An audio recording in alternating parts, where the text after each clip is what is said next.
And we're back after a week off. We are back with a podcast about movies. But this time, it's a podcast about musicals. Oh boy, is it? Is it ever? I never thought I'd be on a podcast talking about musicals, but I told Jacob I'd do him a favor because he indulges a lot of my ideas of shows sometimes, and then wanted to do something that's up his alley. And he's always nice enough to throw me a bone with a horror franchise every now and then, which we'll probably be doing in October. So Oh yeah, probably. Yeah, so we'll be doing some of those. So he always indulges me every now and then, so I figure I'd give him something that's up his alley. He's a big fan of.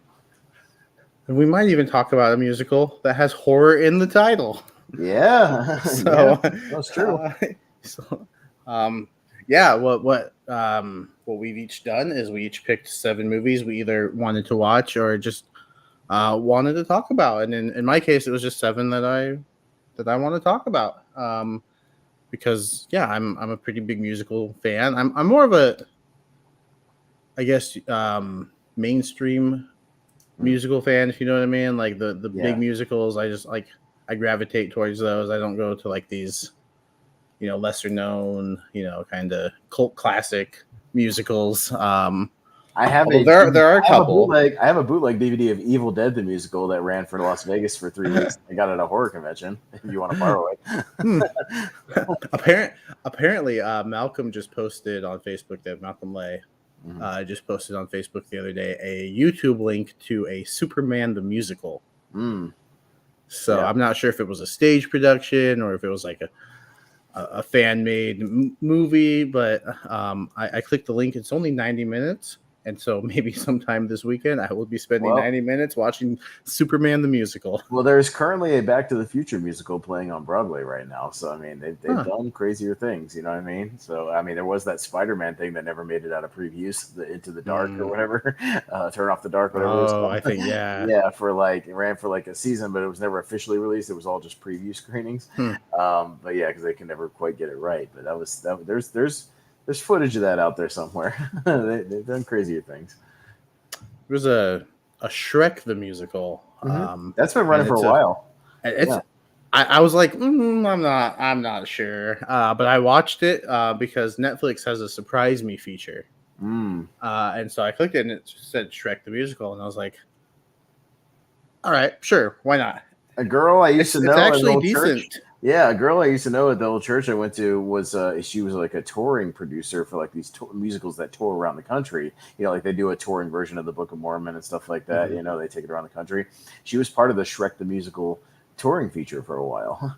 So they would do the get the big concert halls and do the whole production. I mean, they did the Aladdin one for a while that toured around the country, and all the different ones. So yeah, I mean they've done crazier things. I've heard it's not horrible. So yeah.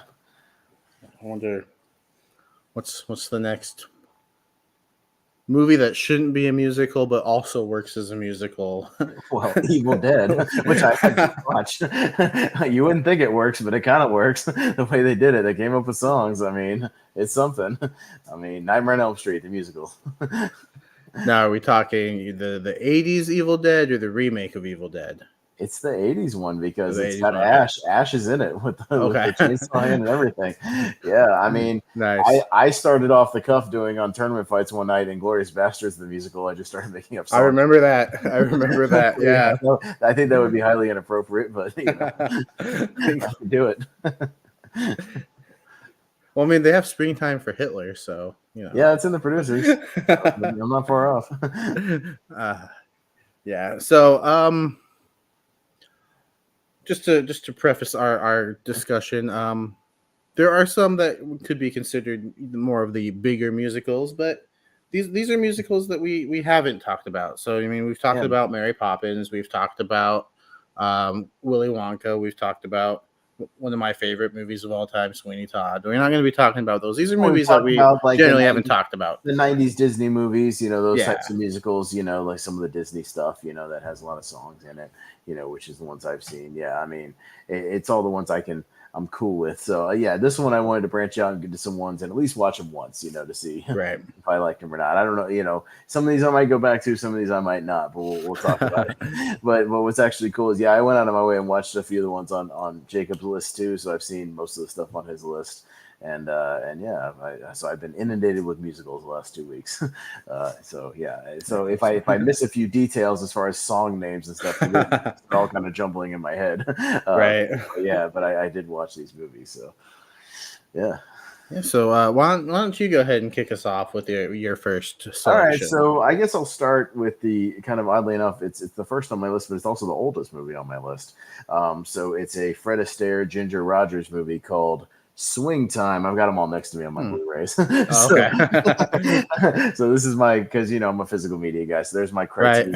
Criterion Blu-ray of Swing Time. So yeah, I remember a long time ago I saw a scene from this movie, and it's one of the dance sequences where they're just doing kind of the tap dancing and this kind of sequence between him and her where he's at this like school where she doesn't know he can really dance. He's kind of faking like he does it, and then he just does it, and he kind of throws it out there. But it was a really cool sequence, and it kind of got me interested in the actual movie. I just had never sat down and watched it. And it's the first full movie I've ever seen. I'm well aware of Fred Astaire and Ginger Rogers. Like they're a very famous, dancing, singing, movie couple.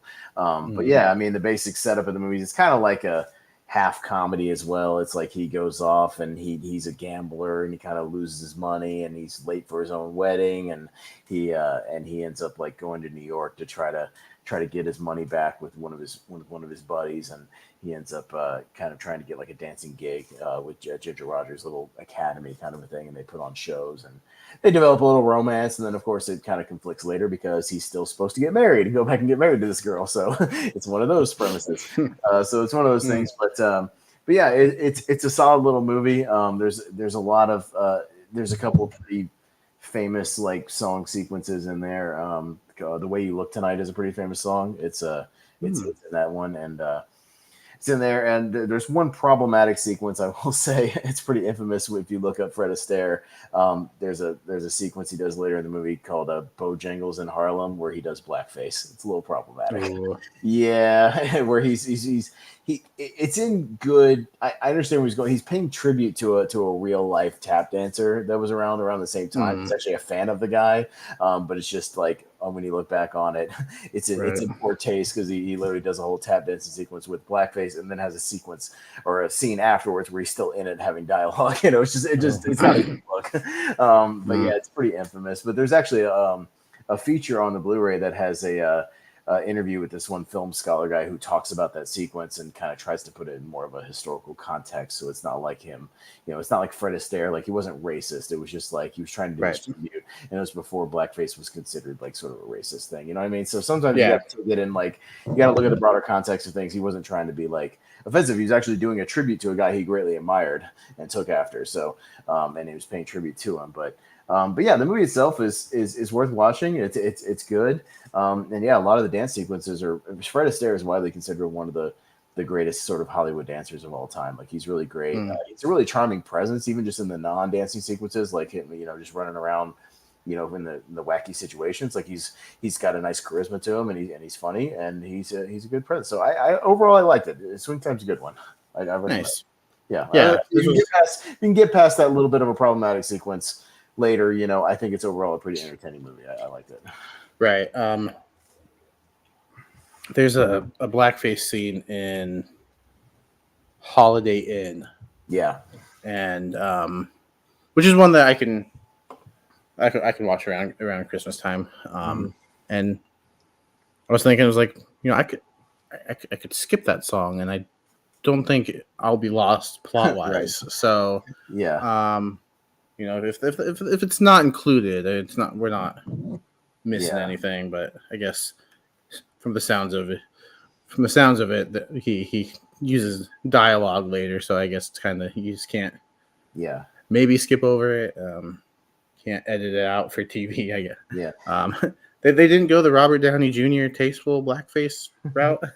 Well, yeah. Well, and I wanted to get the guy's name. So the actual original Bojangles guy name was Bill Robinson, and he was he was actually a groundbreaking entertainer because he was one of the first kind of Hollywood dancing African American stars. You know what I mean? Who broke through the mainstream. So again, if you put it in context, it was Fred Astaire trying to pay tribute to a guy he greatly admired and was friends with. But it was just obviously later on it just aged very poorly. What he did. So I get if you can get where it's coming from and get past that, It's all right, but the rest of the movies I think is still really entertaining and fun, and it's a good watch. You check it out. Cool. Yeah, if it was available streaming, Yeah, I definitely would have checked it out. I kind of like these older musicals, like these pre-70s, especially like yeah. the 30s and 40s had some good ones. Wizard of Oz Hmm. obviously is a classic. It's first one I can think of. A White Christmas is really Hmm. good. Holiday Inn, like I just said, it's got some good musical numbers. So yeah, I'll definitely check it out if I can find a Blu-ray copy and maybe just buy it because yeah, I Yeah. mean, I think mhm. you would really be into this one because it's that the old timey thing, but it's got good pacing. It's like an hour and 40 minutes. It's not too Oh long. You nice, know what I mean? It's not too long, but it's also not too short. Some of these movies are really really short, but right. it's got a good pace. I was into the actual story, like I said, the performances. Like Fred Astaire's got a lot of charisma. He's a lot of fun to watch. He's got a buddy he calls Pops. That's kind of more of the comedic like sidekick kind of guy Mhm. who's really bad at gambling and kind of bad at things. He's always kind of screwing everything up. And he's kind of with him. But yeah, it's fun. I buy these Criterion ones about 2 or 3 times a year. Barnes and Noble will do a 50% off Criterion sale, but usually when they Right. do that, Amazon will price match and they'll also do 50%, so you can get them off of Amazon the same price, Okay. 50% off. So like I always watch out for those when there's something I'm interested in from Criterion. I'll pick it up when Mhm. they do the half off sales because normally they're like 30 or 40 bucks, but I can get them for like 15 or 20 when they're on sale, which is Nice. not bad. So yeah. Yeah, I don't actually own a single Criterion movie. I've I've It's all picked up Blu-rays and Yeah, I've picked up a ton of Criterions over the last year or two, like probably like a good 25 or 30, as I've been broadening, like sort of digging into older. mhm. Because I've told you this before, like I've seen most of the modern stuff that people talk about overall, unless I dig into Right. some new genre. So like I've had to dig more into older stuff to find cool new watches. So I've been Mhm. doing that with like Criterion, and I'll go back and watch some older stuff that way. Yeah. Mhm. Which who knows? Maybe some of those will be get talked about on a future tournament fights Oh that we've yeah, been there you go. discussing. Mm. So yeah, no, we've got some ideas working. All Um, right, cool. Well, what do you got first so on your list? You want to talk about? yeah, the first one that I want to talk about is a Disney movie. It's called Bed Knobs and Broomsticks. Mm-hmm. From I believe 1971. 1971. 1971, yeah. Yeah, starring Angela Lansbury and David Tomlinson. Angela Lansbury is a witch, and she's very disappointed when she can't get the last spell. Hmm. So she goes and finds the professor, played by David Tomlinson, Mm-hmm. and things happen. It's been a while since I've actually seen this. I tried to rewatch it. Same here. Um, um, I don't know. So I honestly put it on the list because when we brought up the topic, it was one of the movies that came into my mind, and I was like, okay, yeah, sure, let's talk about it. And now that we're talking about it, I'm like, I remember having a good time with it, Mm-hmm. but it's not a musical I go back to very often. No. Um, and I started to rewatch it actually, and I watched about half of it, and it felt like they were trying to capture the magic of Mary Poppins Yeah. and It didn't just quite wasn't get there. It there. just wasn't there. I just wasn't feeling it. It's also a 2 hour movie. Like it's not even as long as Mary Poppins. It feels longer than Mary Poppins for some Hmm. reason. And I don't even know why. It just for me, it felt like it took kind of forever to kind of get anywhere. It Right. takes almost an hour to get to David Tomlinson, Hmm. to get even where that is. There's like a whole 40 minutes where there's not even a song. Like the first song is like 45 minutes into the movie Right. or I something. mean, they Yeah. do like those the soldiers. They have that like what but it's like a minute and a half Briefly, but like maybe, the first and actual then musical sequence is like after they find out she's a witch and they do like one musical thing like in the house or something. But right. it's like Yeah. 45 minutes in the movie. Like it took forever to get there. I was watching it and I started thinking like, am I misremembering this movie? It's Is not a this not a musical. musical? Yeah, right. Did Wikipedia lie to me? Yeah, yeah. Um, but yeah, no, I mean, I guess it was. I still wanted to talk about it because I think it's not a bad movie. Mm-mm. I do like some of the musical numbers. I think like the number they do when they're looking for the second half of the book and they're all dancing in the street and it's that Yeah. I think that's a lot of fun. Mm-hmm. I think there's fun moments. But yeah, if you're trying to recapture the magic that you got from Mary Poppins, it didn't work. No. So I know there's some people that really enjoy this movie, Mm-hmm. and good on you. I think some of the musical numbers are really good. It's not a terrible movie, but it's forgettable. Yeah. Because even though I watched half of it the other day before falling asleep, I'm only remembering the number where they were all dancing In the and street, then yeah, the street sequence is good. That's one of the yeah. standout sequences, like when the whole street like gets into this like festival thing, and there are all the vendors are kind of joining in on some big dance. And I think the movie does pick up once David Tomlinson enters the picture. But again, that's like an hour into the movie. It felt like it took a really long time to get there. I was like, David Tomlinson's in this movie, right? Like, when does he show up? And it's like an hour in. It's like, oh, it's when they go into the world, and he's like, yeah, the snake oil salesman wizard guy. I did like some of that stuff where he's trying to sell these sort of con artists, things, just kind of conning people a little bit. And I love the stuff where he was trying to tell, because Angela Lansbury actually does like witching stuff, he's like the street guy. It's like, oh, we could do like an act together. Like, I'll be like the guy who sells it and is like the performer, and then you just do like the real witching stuff, like the real magic. Like, I liked him like pitching all that kind of stuff. That was fun. Yeah. So, Knobs and Broomsticks available on Disney Plus. I mean, if you want to watch it because I think you will have mostly a good time with it. So it's worth a watch. But it's not in my like top tier musicals. I don't know. Right. Like, if we were doing a tier ranker of musicals, maybe a B tier. Yeah, is where I would put this. Right. So. Okay. So my next one is a very strange Brian De Palma film from 1974. And it was before he even did Carrie in 1976. And oddly enough, we have some weird crossovers with our things, unironically, like sort of, coincidentally, where I have a musical and you have a musical that were both Paul Williams music. I don't know if you know it or not, like the Muppet Movie that you have. Oh. Has a lot of Paul Williams written music in it. And Paul Williams is both in and writes all the stars in and writes all the music for The Phantom of the Paradise. Oh. Which is, so it's a movie I watched. Here it is. Here's my Shout Factory Blu-ray of The Phantom of the Paradise. I like that cover art. I love that. These are Scream and Shout Factory covers are always great. Like, they always do some really cool artwork. Like, the guy's got his little mask on that he wears in the movie. It's pretty cool. His little crow kind of mask.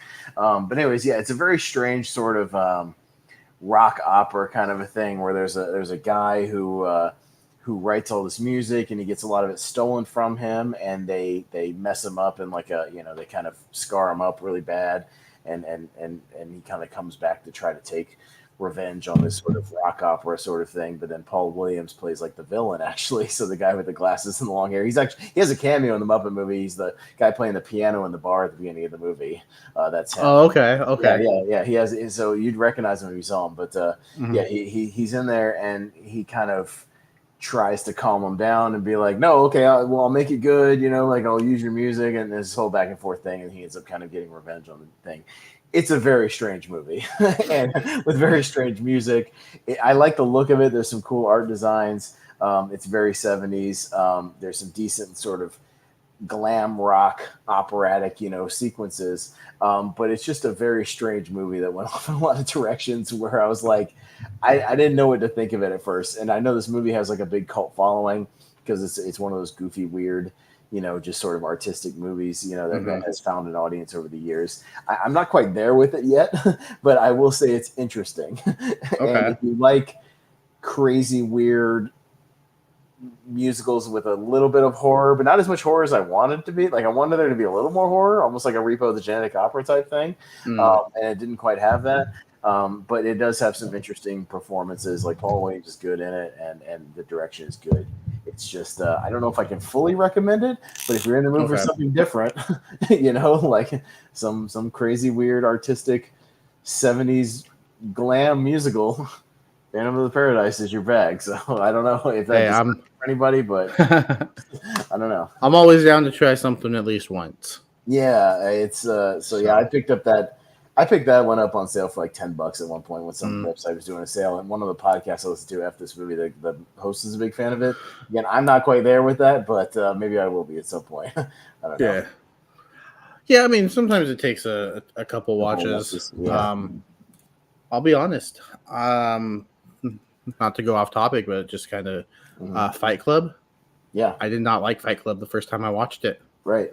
And then I watched it the second time, and I'm like, oh, what was I thinking the first time I watched this movie? Because I absolutely love it. It's like it's in my top 128 now. And I absolutely see what people see in that movie.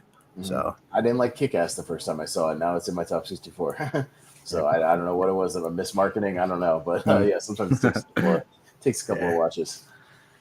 So there you go. Yeah. Well, I guess we'll just a nice segue. We kind of just the coincidence in the way I brought my list up. But the next one I'm going to talk about is the Muppet Movie. From 1979. Yes. I watched this one for the first time last year, and I've revisited it in the last year and a half, probably 6 times already. Oh wow, yeah. It's turning into one of those just feel good movies for me. Like the music, just puppets going on a road trip. And it's got a decent story, These guys are trying to get Kermit to, be a spokesperson for their company,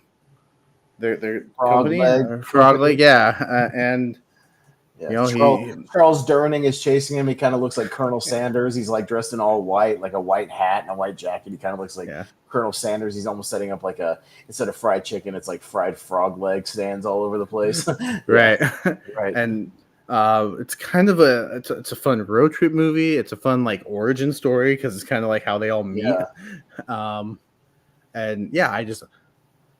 love the music. That opening number, Rainbow Connection. Like I listen to that song just on its own. Like I have it on the playlist on Spotify, and I just listen to that song. It's fun. And there's a version out there by Weezer and Haley Williams of Paramore.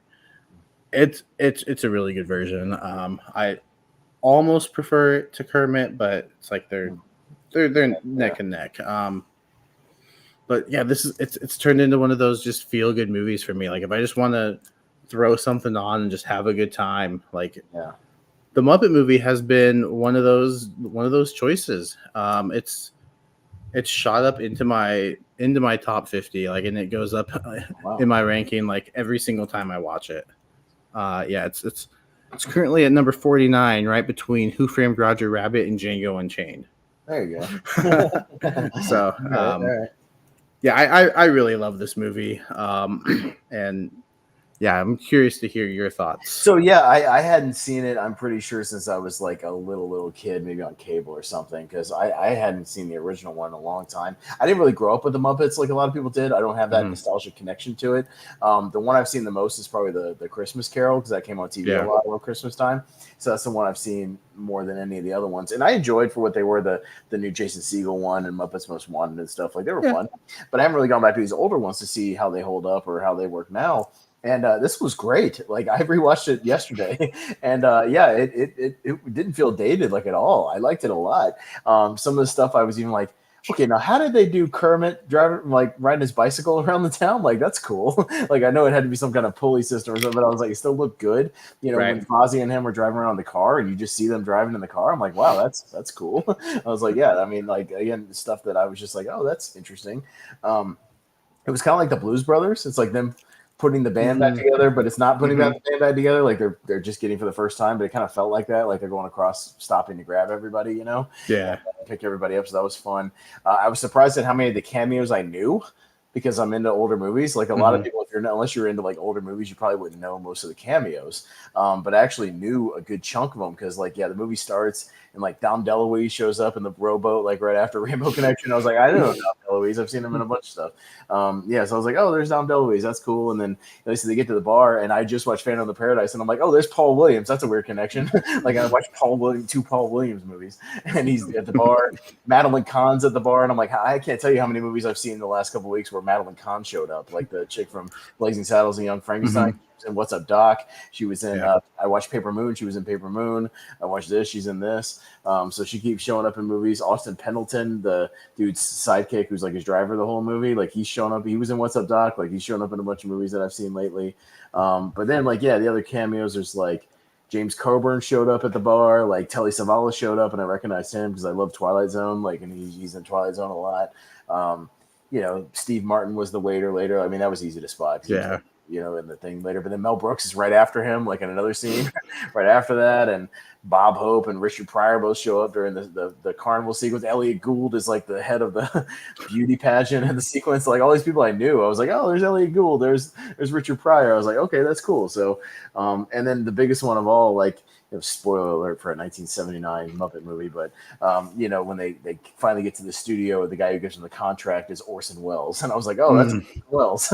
Cool. And he has like one line in the movie, so I was like, that makes sense for the time period. He was like kind of a legend at the time. So that was great. And I didn't know how meta it was going to be. Like, I know the new ones are kind of meta as far as like commenting that they're in a movie, but like the literally thing opens with them watching their own movie and in the movie theater. And then there's sequences like when they meet the Electric Mayhem, and he's like, you know what? Instead of just telling you the backstory of how we got here, I'll just hand you the screenplay for the movie. I love that. I thought that was great. Like, and then when they find him later in the middle of the desert, when they break down, he's like, "How'd you find us?" He's like, "Oh, it's in the screenplay. It's page 128 right here." It's like, so we knew where you were. So I thought that was funny.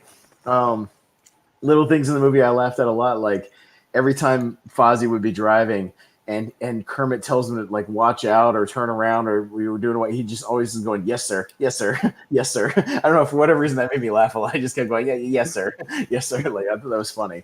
But yeah, it made me laugh more than I thought it would, and yeah, it really held up. I enjoyed the the moving right along is a great road trip song.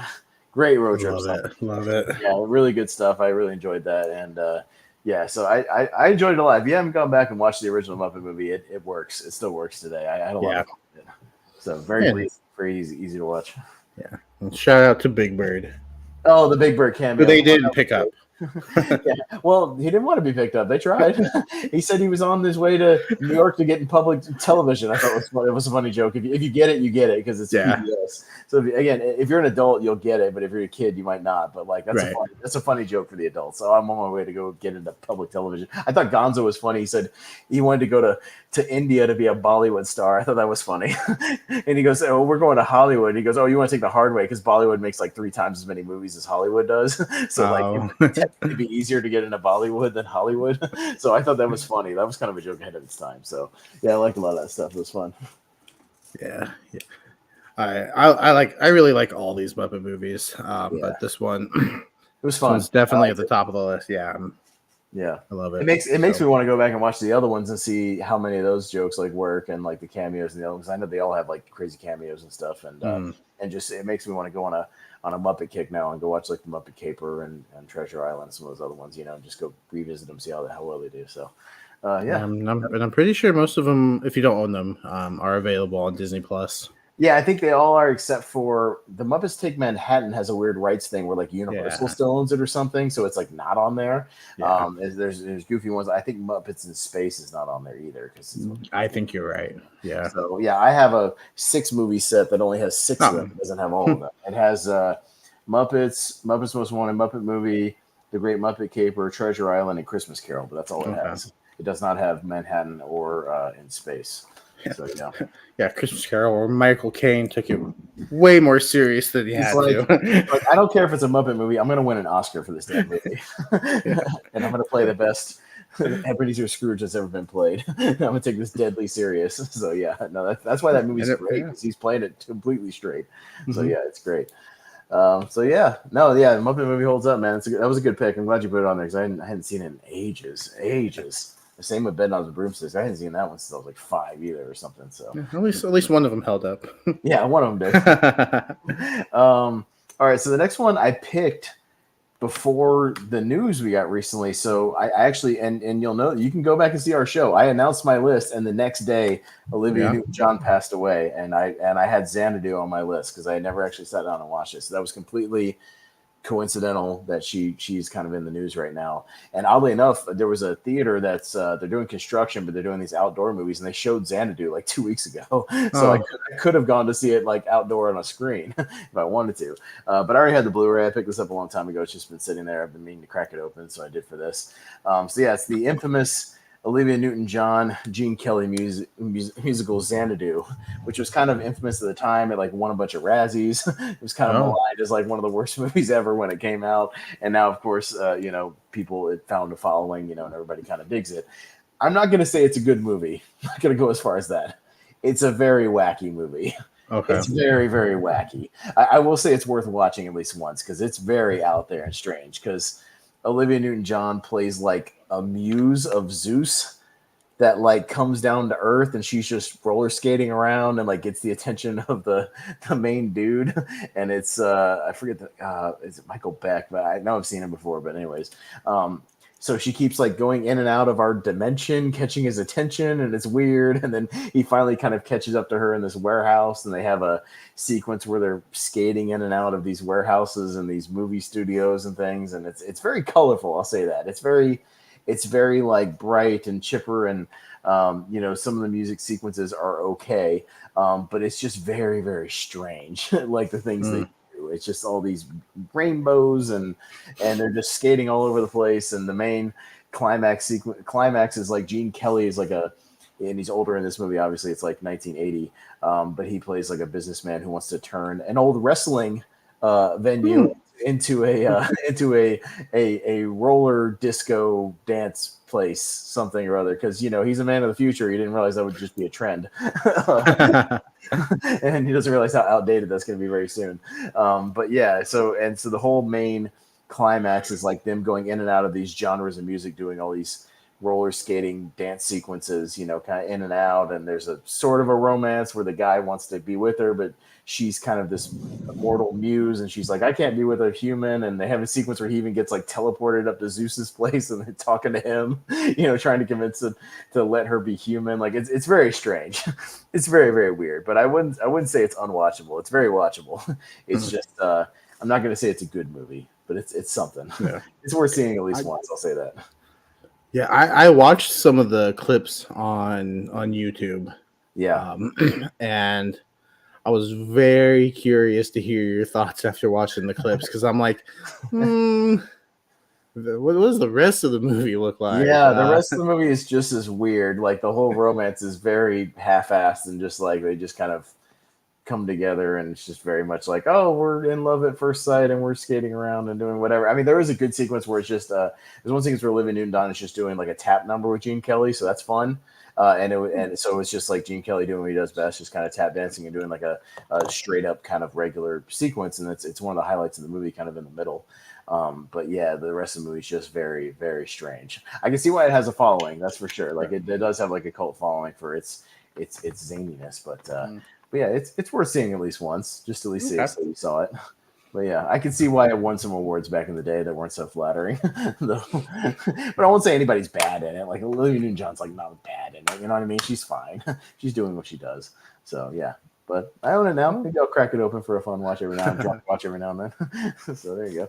Yeah, maybe I'll get around to it as well. I'm down for for bad movies sometimes. It's not boring bad. I'll say that. You know what I mean? There's a difference. For me, there's a difference between entertaining bad and boring bad. It's entertaining bad. Okay. You're just like stunned. You're like, I can't believe this is like a movie. Like, I can't believe somebody said yes and somebody filmed this. Like it's crazy like that. Like I hate bad boring. Bad boring is terrible. Like bad boring is just the worst when you're just bored out of your skull and nothing works. But I can roll with some entertaining wacky bad. Oh yeah. I can roll with that for sure. That's up my alley. So I feel about things like The Room and Troll 2, Super Mario Brothers. Yeah, Troll 2 is like entertaining bad, one of my favorites. I mean, there's bad movies that are entertaining. Yeah. You know what I mean? The Fanatic. Yeah, stuff like that. Yeah. The Fanatic's borderline for me because it's like I love how wacky John Travolta is, but like everything around him, I'm just not enjoying. Right, but when he's So, on screen, it's fun. yeah. Is what he's doing. So let's move on from Olivia Newton-John to Elton John, Yeah. and we'll go with Rocket Man. You mean Rocket Man on 4K? Yeah. I've only got the Blu-ray. It's and okay. It's I actually too far picked up away. I picked up the 4K last Black Friday for like $10 somewhere, and I hadn't even watched it yet. This was the first time I watched it was today actually. Okay. So I just hadn't cracked it open yet. I hadn't a reason to, but I did. So Yeah, and I kind of included this one because I love biopics also, and especially like musical biopics. Like Straight Outta Compton is like one of my favorite movies of all time. I love that.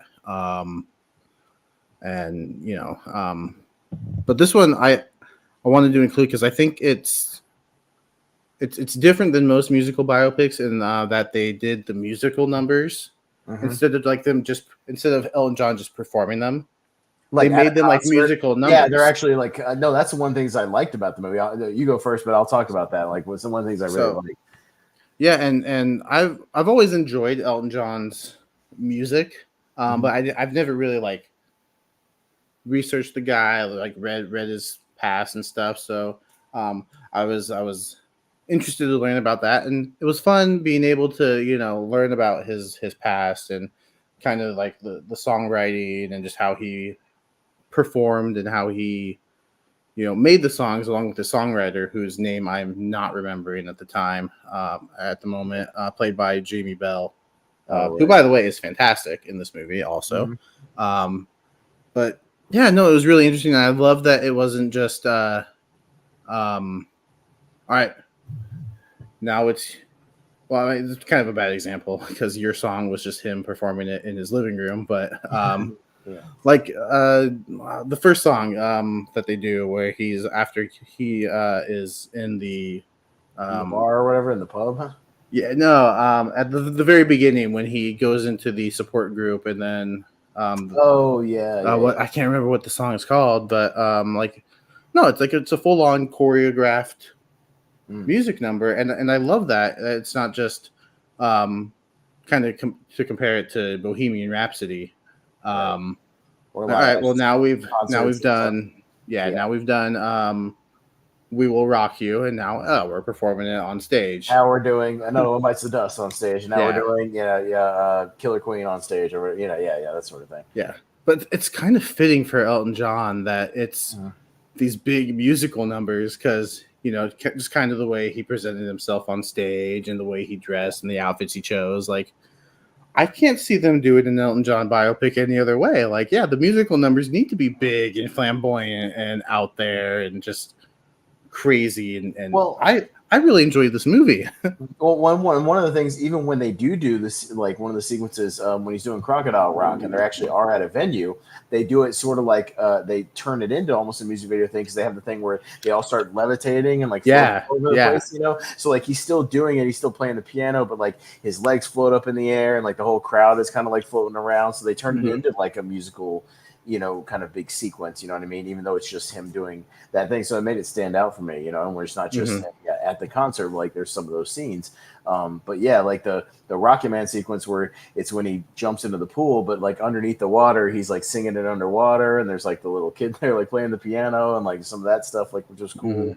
And the way they, at the last shot of the movie, my favorite Elton John song, the "I'm Still Standing" song, the one he wrote after he got sober, how it blends into the actual music video. Like if you go up and look at the actual music video, that is the actual music video. They just inserted Taron Egerton into the old footage of him doing the real moves and stuff. So because you can go on YouTube right now and watch the original video, it's that sequence, the same backgrounds, the same cool.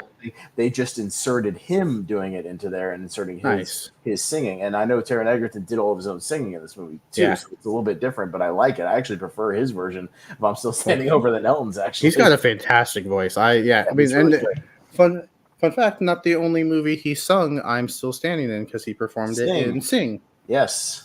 And so maybe they saw that and went, "Oh, hey, maybe this kid's got something." You know what I mean? So, but he's a great actor. He's proven himself over the last 10 years or so that he's He's really great. He's really versatile. He's rumored right now to be one of the contenders for Wolverine. I'm down, but I could see it. He's proven he can do action.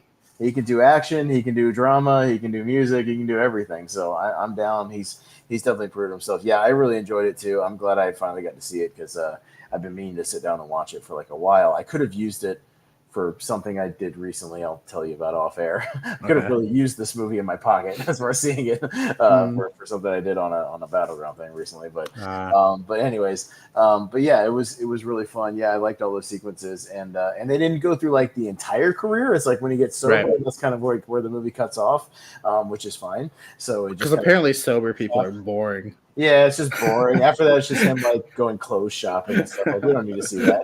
Him getting like addicted to shopping or whatever. Yeah, we don't need to see that. We're good.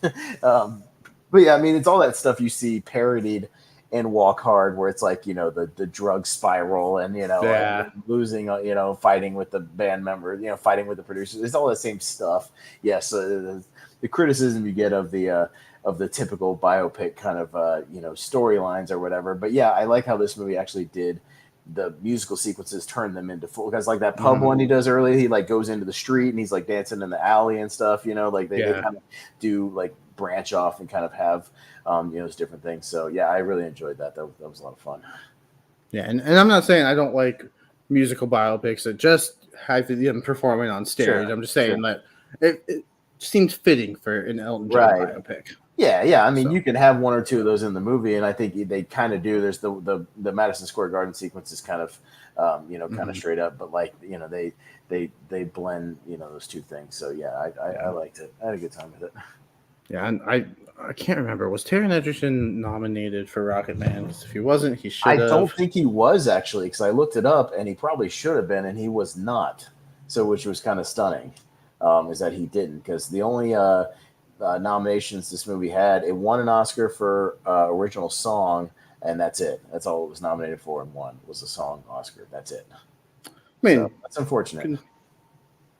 Yeah, I mean, good on it for winning Best Original Songs. Yeah, the songs in this movie, they're Elton John songs, so they're going to be great. But I'm glad they got some original music in there as well. I'm looking up the 2020 Oscars because this was 2019, so it would have been 2020 to see who else was, nominated for acting for Best Actor. So I'm seeing competition. Joaquin Phoenix won for Joker. That's stiff competition. DiCaprio for Once Upon a Time in Hollywood. That's pretty stiff. Yeah. Adam Driver for Marriage Story. He was really good. Jonathan Pryce, it says, for The Two Popes. And I've seen The Two Popes, and I wouldn't be upset if they replaced Pryce with Edgerton. I can't speak to Banderas because I haven't seen Pain and Glory, but yeah, I could see them maybe replacing Jonathan Pryce with Taron Egerton. Well, especially also a good performance. I'm not saying Jonathan. Maybe they didn't want to go repeat themselves because the year before Rami Malek wins for Bohemian Rhapsody, which we'll talk about in a minute. But maybe they didn't want to, keep going with the musical thing. I'd imagine Austin Butler this year gets nominated for Elvis. So that's what I'm hearing. I'm hearing his performance is really I saw it. He's great. He's great. Like, he is Elvis. He's awesome. So nice. I wouldn't be surprised if he does get nominated and or wins. I mean, obviously I haven't seen whatever, probably some of the other performances we'll see later this year as the movies come out. But, but I'd imagine I'd be pretty shocked if he didn't get an Oscar nomination. But you'd love Elvis. I think you would really dig it. I'm looking forwed to it. Yeah, it should be on. It should be streaming very, very soon. Like, I think I've heard it's coming out very, very soon on streaming. Like, cool. And it's having like a re-release or something in theaters, or it still is. But like, yeah, it should be coming out to streaming. Hey, got to get that Oscar push. Yeah, Oscar season's coming up. Yeah, so we'll see. I'll try to look that up as we're going, but to see when Elvis is streaming or what's so it's getting so it's coming to HBO Max. Oh, nice. There's an article that says Elvis finally gets HBO Max streaming release. It will be streaming September 2nd. You don't have to wait very long. Oh, that's next week. So next week you'll be able to see it. Wow. Cool. So yeah, you should definitely check it out. You'll love Elvis. I thought it was really good. So I think you'll really cool. Do you like Baz Luhrmann stuff at all, or like do you like Moulin Rouge? I can't tell you a Baz Luhrmann movie off the top of my head. Great Gatsby, Moulin Rouge. I have not seen The Great Gatsby. It's been a while since I've seen Moulin Rouge, but I remember really liking it. So but yeah, Elvis is right up your alley. It's really cool. Didn't he do Romeo and Juliet? the way back in the 90s. Romeo plus Juliet. Romeo plus. Sorry, yeah. And that's my favorite version. Yeah, but you'll I dig this. The sequences are good. It's very stylized, and yeah, Austin Butler alone is worth checking out. He's great. all right. So yeah, I'll definitely be checking Elvis out. All right, so sooner than you think you'll be able to see Elvis. That's good. Cool. You got a little bit of a buzz or a thumping, by the way. So I think you're good now. Whatever it was, it's temporary. Anyways, it's all good. All right, so yeah, Rocket Man was good. So I will move on to. I don't have the Blu-ray in front of me because I watched it on HBO Max, but I watched In the Heights. Oh yeah. So which I had not seen yet. I know there's a lot of people in this community that are high on it. Henry, who I do the show with, is really high on it. He loves it. It's like his comfort movie right now that he just puts on a lot. So yeah, In the Heights was good. Not going to say it's great. I think it's too long. It's like 2 hours and 40 minutes. It's way too long. It took me 2 days to watch it. I had to take a break. But and maybe it's also because you're buzzing really bad. Yeah, might just be your headphones too close to the thing. I don't know. Anyways, sorry everybody. Hazards of doing everything live, so can't edit that out. But yeah, I mean, maybe it's because I don't have a relation to the material. As far as like, I know it's big on the Hispanic. Ooh, man, some.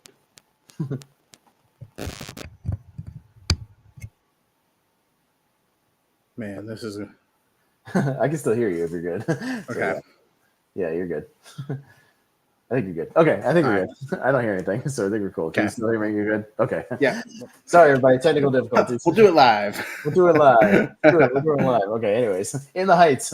In the Heights. Good movie. Didn't love it, but it's good. But yeah, it's, so if anybody doesn't know, it's kind of a story of this guy in Washington Heights, and it's kind of it's a couple of different stories about people. He wants to go back to the Dominican Republic, kind of where he was born, and kind of start a business, start like a bar business. He's working at a corner store, like a convenience store. And then the girl he's kind of after is the same way. She's being kind of forced into a college situation that she doesn't want to do. She's got these high expectations with her dad and this whole thing. The musical sequences are very well done. I'll say that. Like they're very well choreographed. There's one they do in a pool with like 200 people. That's pretty extraordinary. Have you seen it? I have seen it. Okay, that pool sequence with like 200 people is something. Like 96,000. Yeah, the way they were able to coordinate it is pretty great. Yeah, like some of those sequences are pretty spectacular, I'll say. I did like some of the stuff. I enjoy sequences where it's like a guy, they're kind of giving their backstory, their exposition in musical form. He's walking around the store, setting up everything up, kind of singing his intro. Like I kind of did that. It's a creative way to kind of get the exposition out, without just telling somebody that he already knows, where it's like, oh, why are you telling me your backstory? I already know that. It's one of those movie trope things. But yeah, I mean, I enjoyed it. I just think it was a little overdrawn. Like it felt like West Side Story, as far as West Side Story is also like 3 hours. It's very long, and it's kind of, I think there's some stuff that could have been trimmed, like there's a few sequences where I was like, really, we're going to another sequence already? Like there's some where it's like they go into another song 3 minutes after another song, and I'm like, I would have liked at least 10 minutes between songs. Like maybe not one right after another. There's a lot of those because I felt like it kind of slowed the momentum of some of the story that I was getting into down a little bit. But overall, I thought it was fun. Like for the most part, I did not enjoy it. You know what I mean? I liked it. Don't know if I'll be going back to it as much as Henry does, but I had fun with it enough. Yeah, so. he's watched it a lot. I've watched it a couple times. Okay. And I enjoy it. I really just enjoy Lin-Manuel Miranda's music overall. There's a movie that he directed that we'll talk about pretty soon, and he did the music for Moana, which I think has one of the best soundtracks of Disney of like the last 20 years. I think it's like one of the best. Right. And he did obviously Hamilton, which is huge. Yeah. Which I can just listen to that soundtrack. Just go for a walk and listen to Hamilton, no problem. Yeah. I just really enjoy his music, and I like that it's more of a hip hop style instead of just your basic show tunes. Or I guess I'm looking at most of my picks now. I don't have a lot with show tunes left. It was or your standard musical type sequences. Yeah, musical right. numbers. So yeah, I enjoy it. I think everyone in this movie is really good. I get the criticism that it's too long and that there sometimes not enough time between musical numbers. I can definitely see that. I was getting into some of the side story stuff, like some of the actual dramatic sequences, like just the characters kind of pushing forward their story, and then they would break into like another one when they had just had a sequence, and I was like, I kind of just wanted to see y'all just talk, for a little bit, you know what I mean? Like I was getting more into it, like I wanted to see because it feels like the progression of the story kind of stops every time there was a musical number at some points in those middle portions, and I just wanted to see kind of like I was waiting for them to just kind of get to the resolution, I was just, like I wouldn't mind another sequence or two, but let's just space them out a little bit. give it 10 minutes. It's like horror, how like, most slasher movies, they say like the standard is like you got to have a kill like every 10 minutes, like every 10, 12 minutes. Like I think musicals, if you just have one like every 10 or 12 minutes, that'd be cool, and had like 10 minutes of just, story stuff and then do a sequence, I'd be fine with that. But this one literally had a couple, like there was a middle chunk where there was like song, 2 minutes of story, song, 2 minutes of story, and I was like, okay, you guys are pushing your limits with me. Okay, like a little bit. Like let's ease up just a little bit. So, yeah. So are you telling me that you don't like Les Miserables because all they do is sing? All they do is sing. I can't do it. I can't do it. I watched like an hour of that movie and I was just like, I can't do it anymore. Like, can you guys just talk? Like, just talk. You don't need to see me, what you're doing at the grocery store today. Like, just stop. Right. Like, all right. Oh, real quick. I thought this was interesting. You want to play a game we play on tournament fights every now and then? You want to play the director filmography game with the director of In the Heights? Sure. Yeah. Let's do it. I can't remember his name. John M. Chu. Yeah, that's right. So he's had an interesting career. I just thought we played the game real quick. We do this on tournament fights sometimes, where I'll see somebody's filmography as I'm looking it up on IMDb and go, oh, that's an interesting trajectory. So he starts with he did some music videos, but I don't count that. But Step Up to the Streets. Oh yeah.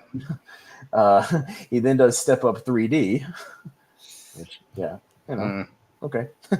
He then does the infamous documentary Justin Bieber Never Say Never, which is pretty infamous. It has like a 1.6 on IMDb. That's pretty bad. Wow. That movie's just crapped on. He does some other Justin Bieber stuff. He then does, out of nowhere, G.I. Joe Retaliation. What? Yeah, he directed the G.I. Joe sequel with The Rock. Okay. And then he does another Justin Bieber documentary, Justin Bieber's Believe, which also has like a 1.5 on IMDb. So people did not like those movies when they came out. It says directed by John Chu. John Chu. I don't know.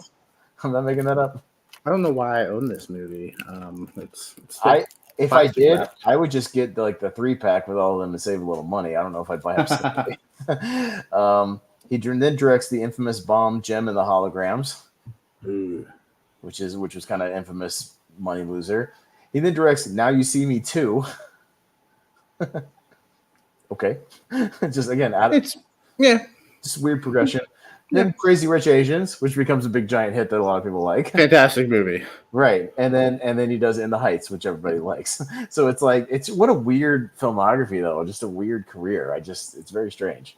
Yeah. John M. Crazy Rich Asians is one of those movies where they do all like the cliches and all the rom-com tropes, but they do it so well that it works, and it's just, I feel really the same way about My Big Fat Greek Wedding. Like that movie has a lot of like similar stuff. Like it's pretty predictable, but like I just like it. Like because I think the characters are good, and I think it's well written. So you can do those tropes, but it can be as long as it's well written, it's good.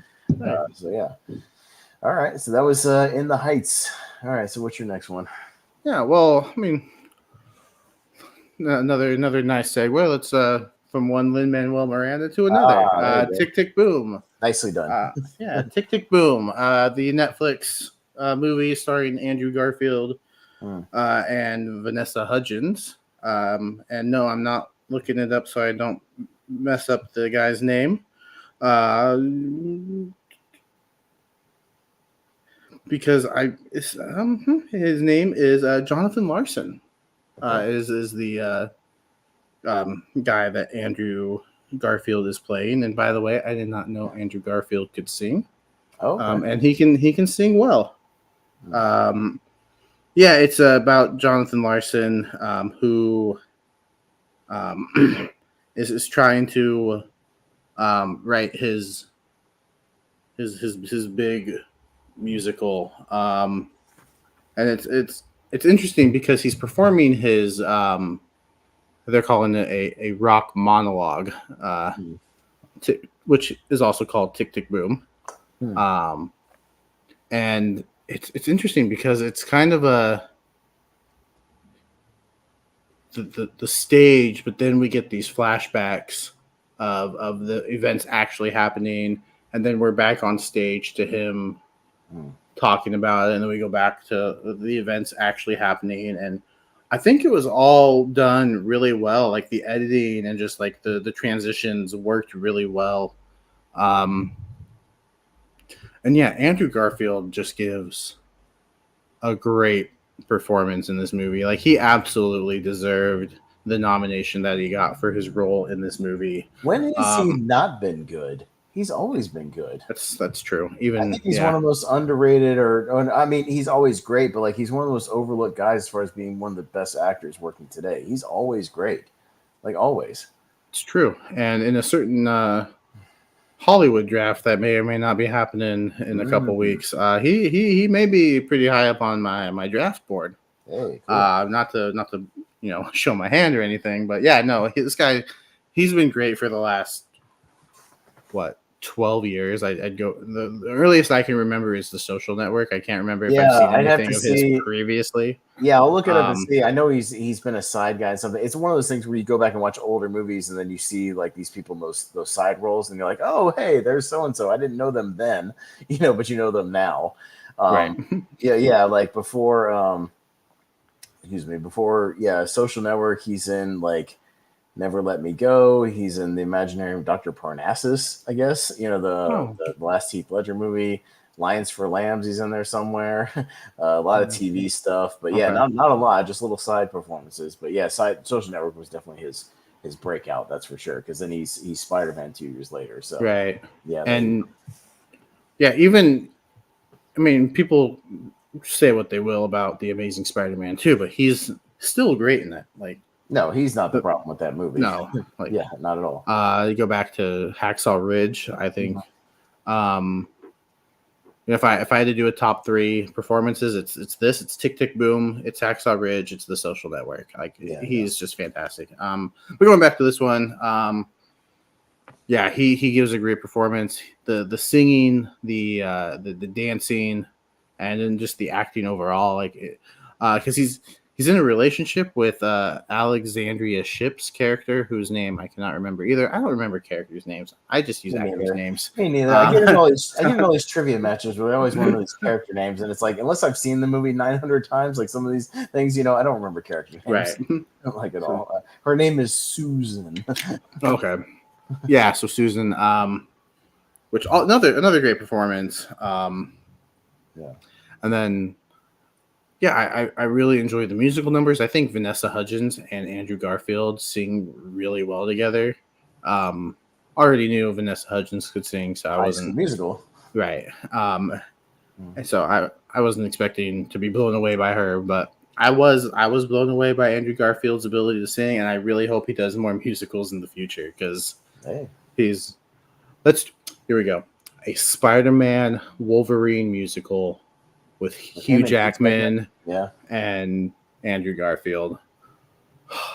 They could I do some could- big musical numbers. That's for damn sure. Yeah. Do something. So, Yeah. I really enjoyed this. It was one of my favorites of 2021, and it's on Netflix. So if you haven't seen it yet, it's available, and yeah, I highly recommend it because, yeah, even if you're not a fan of musicals, for Andrew Garfield's performance alone, because he just shows like a range of emotion, and then yeah, also the singing and dancing, but not just him, but like everyone involved.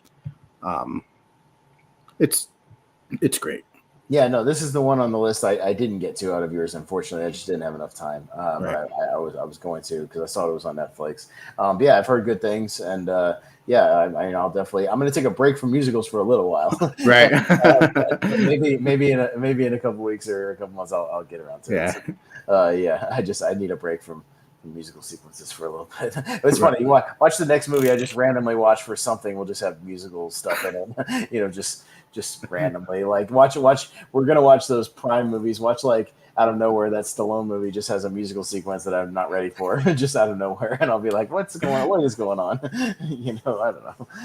That would be hilarious if Sylvester Stallone breaking out into song and dance. Yes, be something. Be something different. All right, so I'll move on to a sequel that I've never actually sat down and watched, but I know has a following. Grease 2. There's my steelbook of Grease 2 that just came out like about a month ago, actually, coincidentally, just when I was looking up stuff. So I now have the steelbook of Grease 2. But yeah, I've always been interested to sit down and watch this because I love the original Grease. It's one of the musicals I do like. It's good. And I grew up with it. We had it on VHS like back in the day, so it got a lot of play. When you're a kid and, back in those days, whatever 20 or 30 VHS tapes you owned, you just watched them all, just all the time. You just rotated them. So yeah, I've never actually sat down and watched Grease 2. It was okay. Okay, at best. I do not understand the people who like this more than Grease. I don't get that at all, especially on this first viewing. There are those people out there who love Grease 2 more than Grease. I don't see it. I don't think the songs are as catchy. There's one, the opening song is really good. There's a whole sequence where they're coming like back to school, and there's a whole big sequence that's pretty good. There's a decent sequence in a bowling alley that's all right. But overall, like I don't see, the characters aren't as memorable, you know what I mean? And just like you don't pick up their names. Like I'd forgotten half their names, like halfway through the movie, as opposed to the original one. You're like, oh, Danny and Sandy and Duty and Putsy and Jan. Like you pick them up pretty quick, and you remember them. But like this one, I was just like lost as to like who was who. They were saying each other's names, and I just wasn't picking it up. Christopher McDonald is one of the T-Birds. He's Shooter McGavin from Happy Gilmore. So like he's in there. There's a couple like character actors that kind of show up. They only have a few people from the original movie. They have Sid Caesar, who comes back as the coach for a couple of scenes. The lady who was the principal in the first movie, like she's back with her lady, Blanche or whatever, and then Eugene from the first movie, the nerdy kid, is back. Okay, he has one or two scenes here and there. But yeah, like just overall. It just I didn't click with it as much as I clicked with the original one, and I understand that I've only seen it once, so maybe there's people who did see this on cable a lot that rolled with it. Right. It's worth a look just to see what they did with it, because this is another one that was like kind of infamously maligned back in the day. Like it got savaged by critics back in the day. Like they hated this movie. Like if you look at the original reviews, like they were not kind to Grease 2. They were just like, what is this? This is a movie that didn't need a sequel, and it's all these new people and we don't care. Like maybe it's just one of those things where it's like, how dare you make a sequel without, John Travolta and Olivia Newton-John. You know what I mean? Like it's just, you got this, who's this Michelle Pfeiffer? Who's that? And 10 years later she's Catwoman. So it's one of those weird things. But I mean the actual setup of the story is not bad. It's Maxwell Caulfield is like a British exchange student, and he kind of starts a romance a little bit with Michelle Pfeiffer, as the leader of the Pink Ladies, but she's only supposed to date. Like it's a weird thing where she's like, you can only date a member of the T-Birds because you're a Pink Lady, and I'm like, that doesn't make any sense. Where's that written? Like that's just odd. They just act like it's like forbidden. It's like, that's just weird. You're high school students. Like, yeah. I don't know. It's just like these weird hierarchy things, and they don't even really like start their romance for like an hour into the movie. That's another problem. It's like it takes forever for actually them to like do anything together. Like it kind of just takes forever. This movie's 2 hours. It needs to be 90 minutes. It needs to be 90 minutes. This movie should be way shorter than what it is. Because there's a lot of parts that just kind of drag. But yeah, it's not the worst.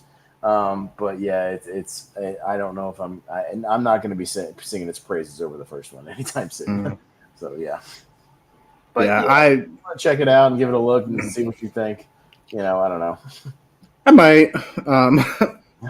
I really enjoy the first one as well. Now listen, I know you just did Podcast League Now talking about movies that should be remade. Do you think we'll ever see a Grease remake?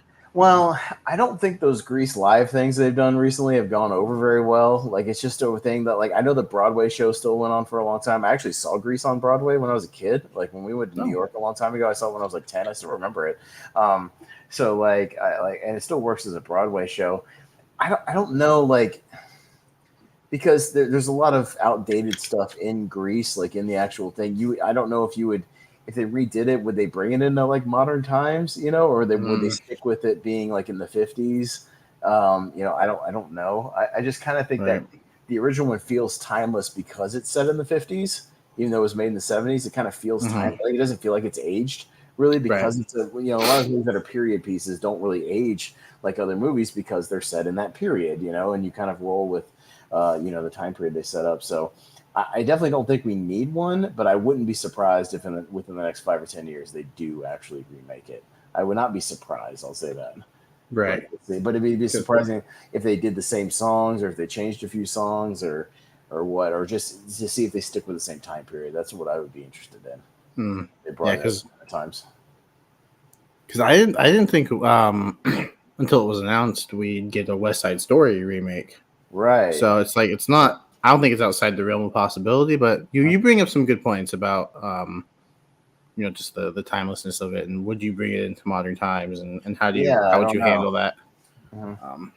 Because if you're just going to set it in the 50s again, what's the point? Because they already got that right back then.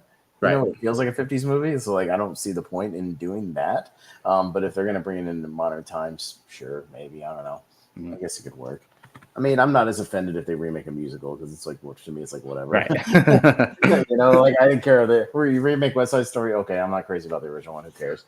Like, I know it's a classic or whatever. I saw it in a theater where it had an intermission. That's how long it was. Yeah. That was something. All right. Well, I had to pick a musical with one of my favorite actors in it. That, of course, is Hugh Jackman. And the musical is The Greatest Showman.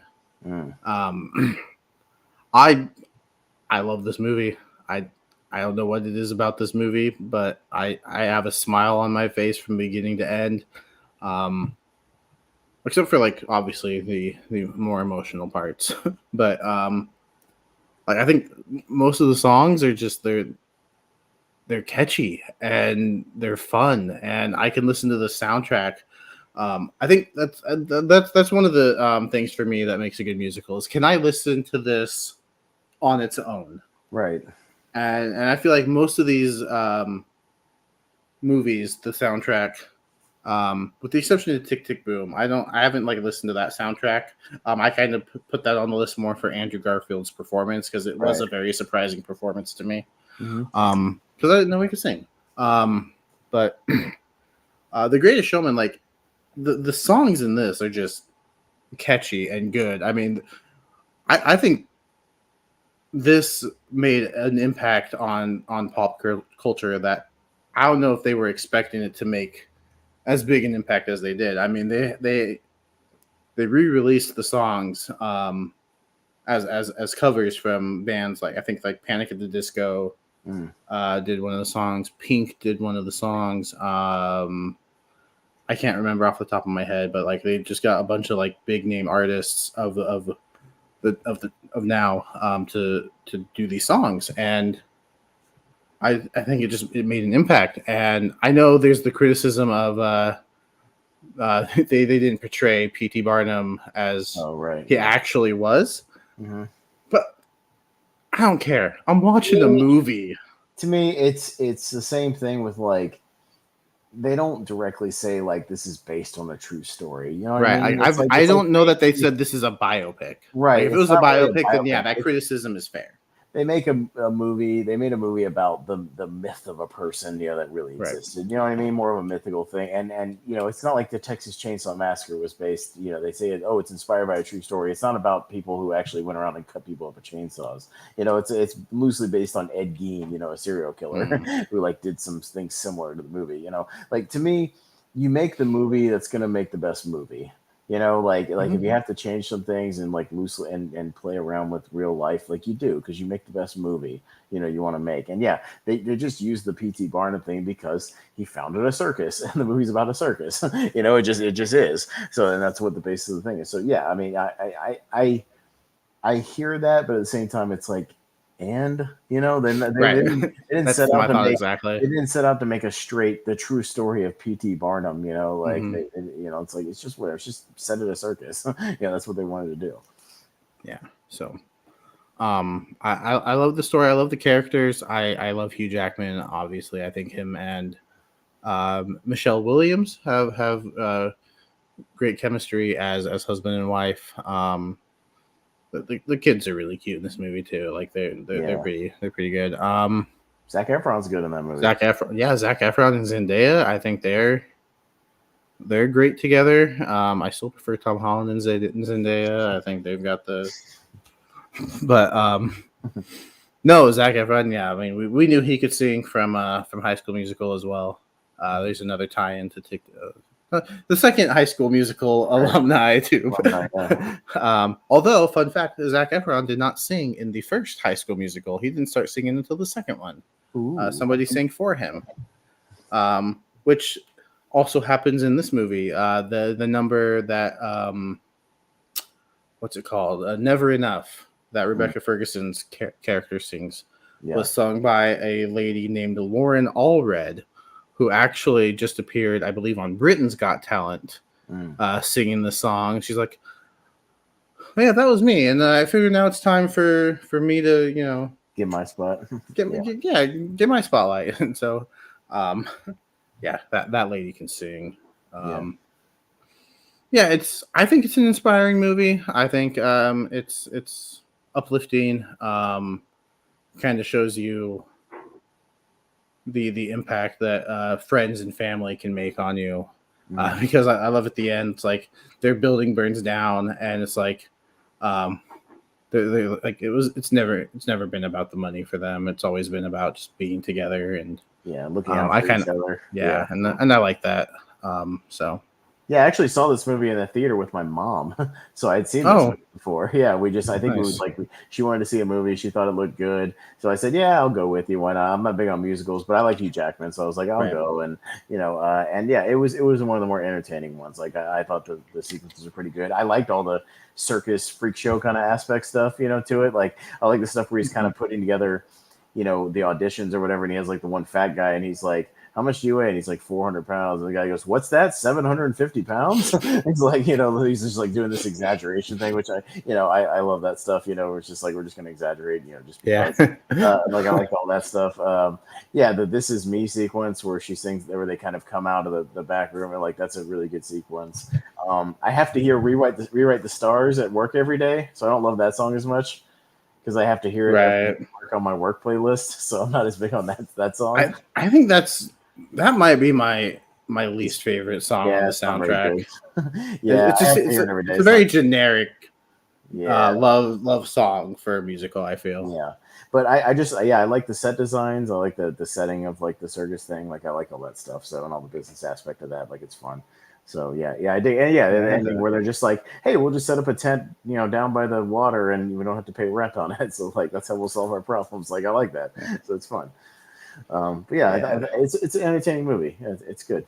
Yeah, and I was looking it up. I couldn't remember if This Is Me won the Oscar or not, but I think it was nominated, and Oh, then okay. it lost to Remember Me from Coco, Oh, that makes sense. which Sure. yeah, that's You're like, I can forgive that. Sure. it's like, all right, we'll yeah, that's a great song.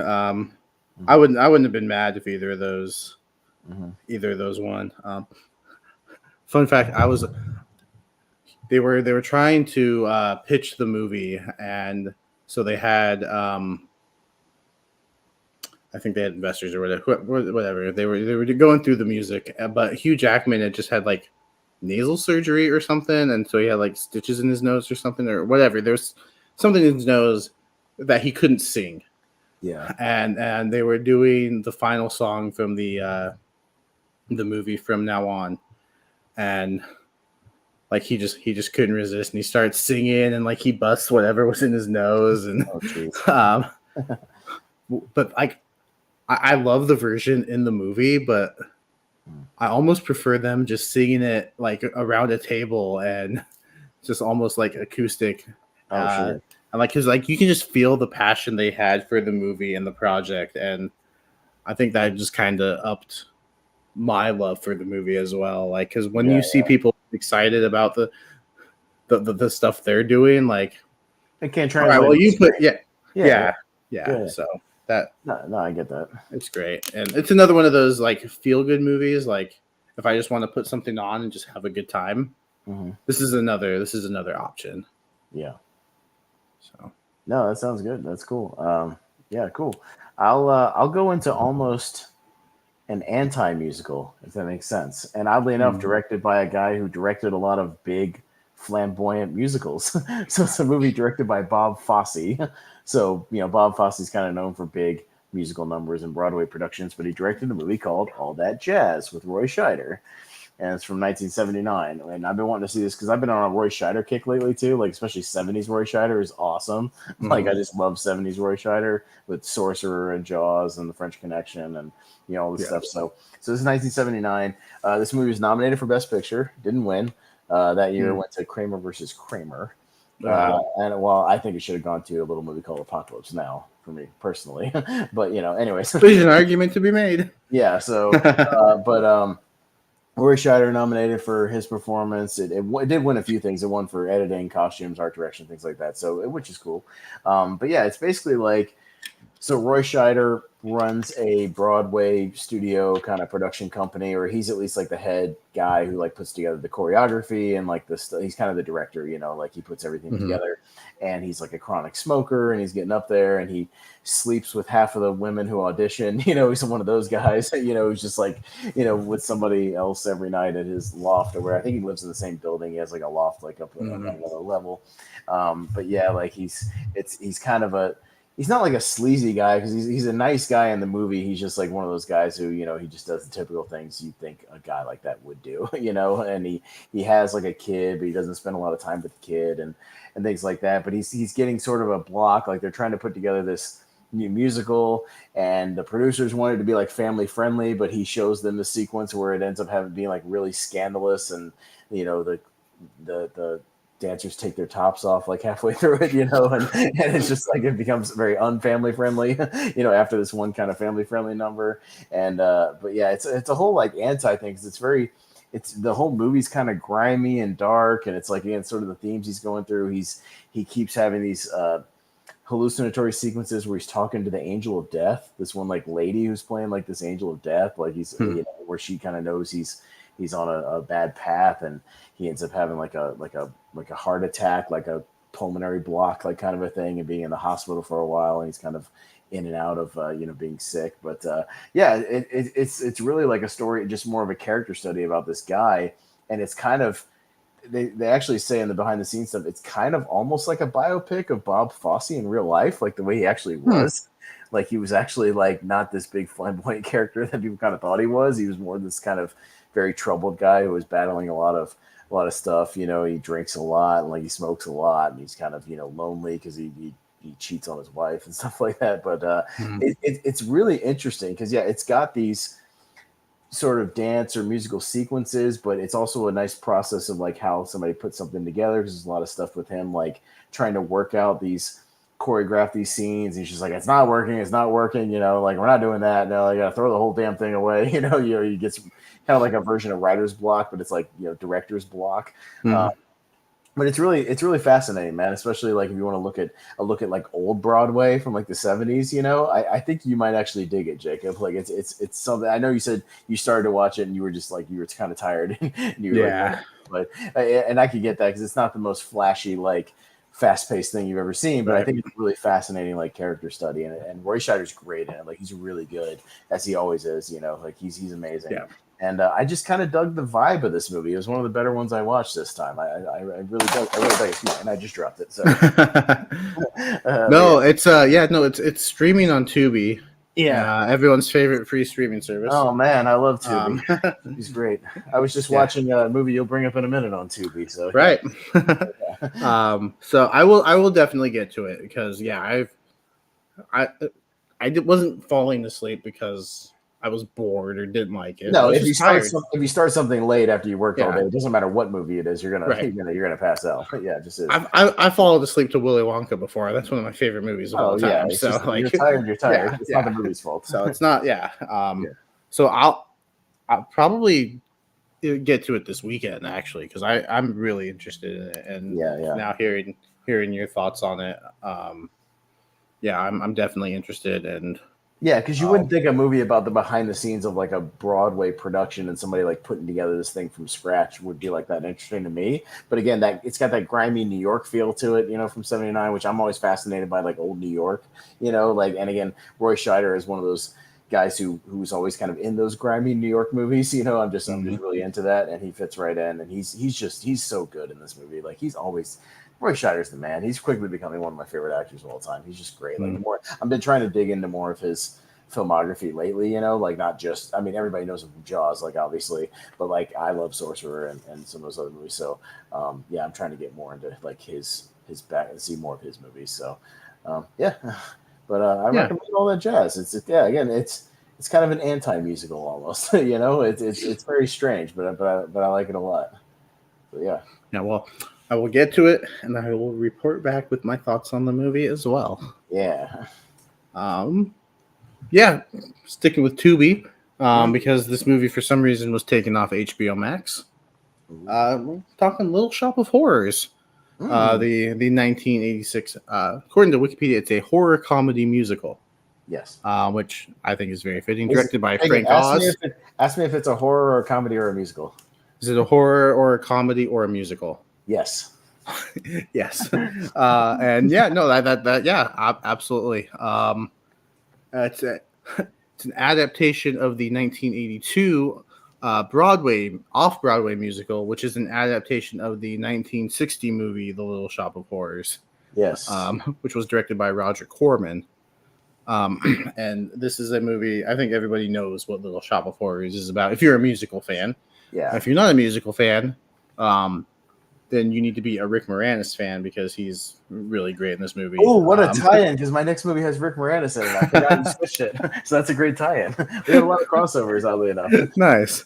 Yeah. Who works in a floral that's just one of those words that is just not easy for me to say for whatever. Yeah, floral shop. He works in a plant store. Not one of those plant stores. No. I don't think those were legal back then. Yeah. He cuts flowers. And who discovers like this plant that likes to grow by eating people and blood. And this movie's just a lot of fun. Like it's just Rick Moranis is great. And I believe the lady's name is Ellen Green. Is she the one that plays Audrey? Audrey, not Audrey 2. Not Audrey 2, which is the name of the plant. Just Audrey. And I don't know how you feel, but I feel like the acting in this movie is just very cheesy. It works. But also the musical itself, the way it's set up, it's kind of cheesy because it's very like silly, like but it doesn't mean that the performances are necessarily bad. It's just the movie itself is kind of cheese in nature. But like because Rick Moranis is very like he's very over the top as far as just like all of his expressions are very big, just like I can't do that, Audrey, come on, like that sort of thing. But like. So Jordan played the plant, the shop owner. Yeah, that makes sense. But yeah, like but like the people who show up in this movie are so much fun. Like Steve Martin is so great in this movie. He's the dentist. He's the best, and he's just always like huffing his own gas, and he's just like always just messing with people. And Bill Murray is the guy who loves it. It's pretty great. Yeah, it had been a while since I'd seen it. I watched it earlier this week, and I forgot how many people show up in this movie. The two that you mentioned, Jim Belushi and John Candy shows up as like John Candy, yeah. Yeah. Mm-hmm. There's all kinds of little cameos throughout the movie. And no, that's not what we're saying. You look like a mushnik. You're very good at putting stuff on. You're very good at putting stuff on counters. Like in Hunter X. So like it makes sense that you would be like a shop owner. Yes, the star of Hunter X, Jordan Pierce Owens. Mm-hmm. Which I own on DVD. You can get on DVD right now. Yeah, there's a celebrity in our midst. Yes. But yeah, no, this is just a lot of fun. I actually saw a high school production of this, and it's just a lot of fun. And Rick Moranis is, I understand why he went away from acting, but like if he were to come back, like I would be all for it. We were just talking about that actually on Podcast League Now. We were just talking about Rick Moranis because I was talking about stuff that needed to be remade. And I was talking about stuff like The Incredible Shrinking Man and like movies that like we haven't seen a lot of movies about like people who shrink, like seeing like things since like Honey I Shrunk the Kids and stuff. Like you get a little bit of that in Ant-Man, but not much. But I'd like to see something like that. And he's coming back for that new. It's either show or movie, whatever it is, the Honey I Shrunk the Kids thing that's coming out soon. He's in it and he's coming back. I'm like, I just want to see. I want to see Rick Moranis again because he left because he wanted to raise his kids because his wife passed away. But like he said like his kids are grown now. You know what I mean? Like and he said they've all grown up. They got their careers now, and he's free and he looks great. Like we saw him in that commercial with Ryan Reynolds. Like he still looks amazing. And yeah, I just want to see him back in movies. I just like him. When we did our tournament fights of our 16 favorite actors, he was on my list. I love Rick Moranis. Mm-hmm. I think he's just good in everything he does, and he's really charming and likable. And I'll tell you about a movie he's not likable in a minute, but that's by design of his character. But yeah, like he's really charming in this. Like you just want to see him like succeed, and like the chemistry he has with the puppet, the Audrey. Puppet is great, like they've got this back and forth kind of chemistry of like, feed me, Seymour, like, and all those sequences are fun where he's like sucking on his fingers and stuff, like all that stuff is great. And when he finally has to chop up Steve Martin and feed him, to Audrey, it's fun. Yeah, that's where the horror elements kind of come in. But yeah, it's a really like breezy, fun movie. Like I actually watched it like 6 months ago, not even related to this show. Just because like somebody was also going to bring it up on something, so I refreshed myself. But yeah, it's really good. I like Little Shop of Horrors a lot. Yeah, and shout out to Levi Stubbs, the voice of Audrey too. I think he's great. He's like the perfect voice for Audrey too. I think anytime Audrey 2 was singing is my favorite as far as musical numbers go. I do really enjoy Suddenly Seymour. I think that's really good, but I don't know, just the lyrics for Audrey 2's songs were great. I like that movie a lot. It's fun. So shout out Rick Moranis. Speaking of Rick Moranis, because I can keep talking about him, he is in a little movie that I put on my list because I love this movie, and it's more of a music movie, like a movie with music sequences, not like a musical, just like a heavy music movie. But it's a movie called Streets of Fire from 1984. And pardon my language, but this movie fucking rules. He's awesome. Like, okay, so it's like an action movie that also is like a music movie, and it's just great. It's an action music movie, if that makes sense, and it's great. So it's the basic setup of the movie is there's a town, and it's kind of like the Warriors, which makes sense because Walter Hill directed this movie, who also directed the Warriors. And it's got a little bit of inspired stuff because it's got a great cast. Diane Lane plays this singer who's doing an opening number in the beginning of this movie, and she's kind of a hot musical act right now, and she's on stage doing this thing. Rick Moranis is her producer or her manager, and also kind of her current boyfriend. And Rick Moranis is a complete and utter asshole in this movie. So if you've ever wanted to see asshole Rick Moranis, where he's a dick to everybody, and he just does not like, he just pops off to everybody and tries to act like a badass, and he's just a complete asshole. Watch Streets of Fire. It's unlike any Rick Moranis performance you've ever seen. Like, he's just like, come on, skirt, let's get out of here. Like, what do you know, broad? Like, you got to do this, that. Like, he's such a dick in this movie, but like, it's so refreshing to see something different from Rick. Like, it's the same year as Ghostbusters. He does this movie. It's completely different from Ghostbusters. So it's 84, but she gets kidnapped in the middle of her performance by a motorcycle gang led by Willem Dafoe. Young Willem Dafoe. So if you love Willem Dafoe, here you go. And he's got like makeup on in this movie. He looks like goth Willem Dafoe. Like, it's awesome. kind of looks like a vampire in this movie. But they kidnap her right in the middle of the thing. And so Rick Moranis hires a guy played by Michael Paré who kind of plays the badass of the movie. He's like the badass sort of vigilante ex-military guy that they bring in to go rescue her from their hideout across town. And so it's like, that's the action portion, because he gets into shootouts with these guys and like fist fights and all this stuff, but they'll have these like weird musical interludes where they go to the motorcycle bar and the band playing in the bar is playing like big band swing music. It's very strange. So it's just out of character. It's weird, and everybody's dressed in leather, and it's just very weird sequences. But there's all these sequences throughout that. There's a Motown group that shows up in the middle of the movie, and Michelezzi Williamson is in it. He's Bubba Gump, like he's one of the Motown guys. And they just do like a sequence while they're riding on this bus trying to get out of town, like, because they rescue Diane Lane, but they have to kind of get back across town, which is kind of the Warriors element of it. So that's kind of the plot of that movie. So it's like a One Crazy Night movie. But yeah, the cast is awesome. It's Amy Madigan's in it. She was in Field of Dreams. She's like the wife in Field of Dreams. Like she's kind of a badass chick in the movie that helps him out. All kinds of cameos. Bill Paxton shows up as a bartender. Lynn Thigpen from Where in the World is Carmen Sandiego? The show like shows up as like a subway driver. I mean, all kinds of people just kind of show up throughout the movie.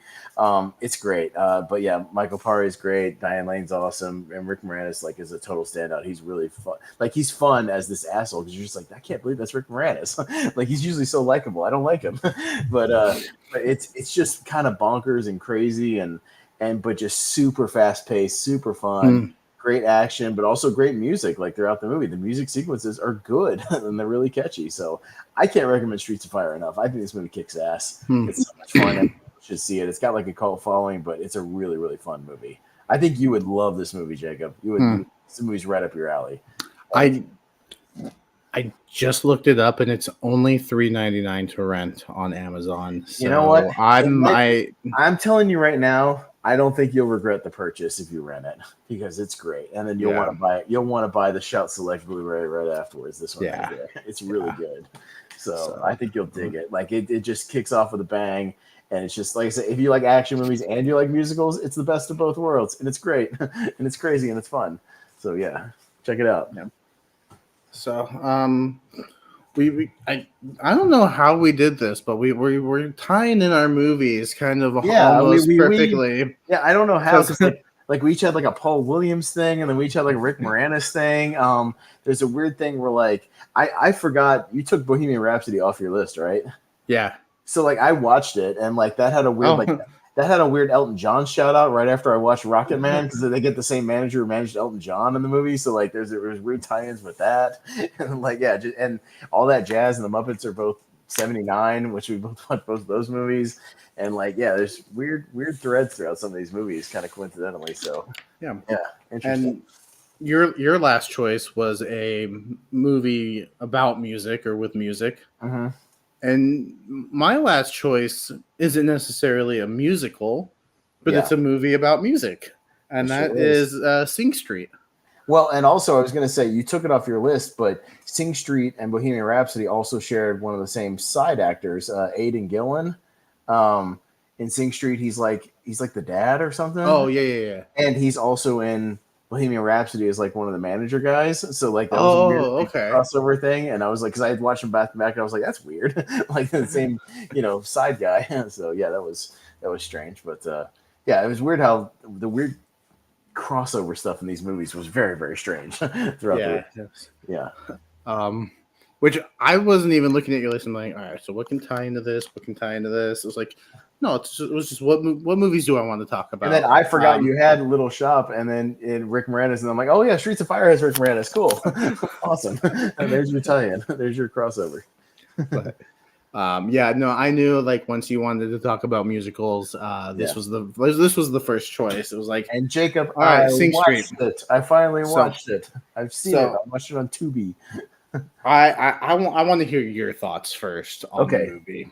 So I liked the movie, but I loved the music. Does that make sense? Yeah. The movie itself was good, but I didn't think it was great. Like I thought like I didn't get as invested in the story, you know what I mean? Like I was just kind of going along for me, but I really loved the music sequences in that, if it makes sense. Yeah. And it's one of those movies where like I may not go back to the movie that much, but this will go on my Spotify rotation, if that makes sense. So because I thought a couple of the songs in it were really great.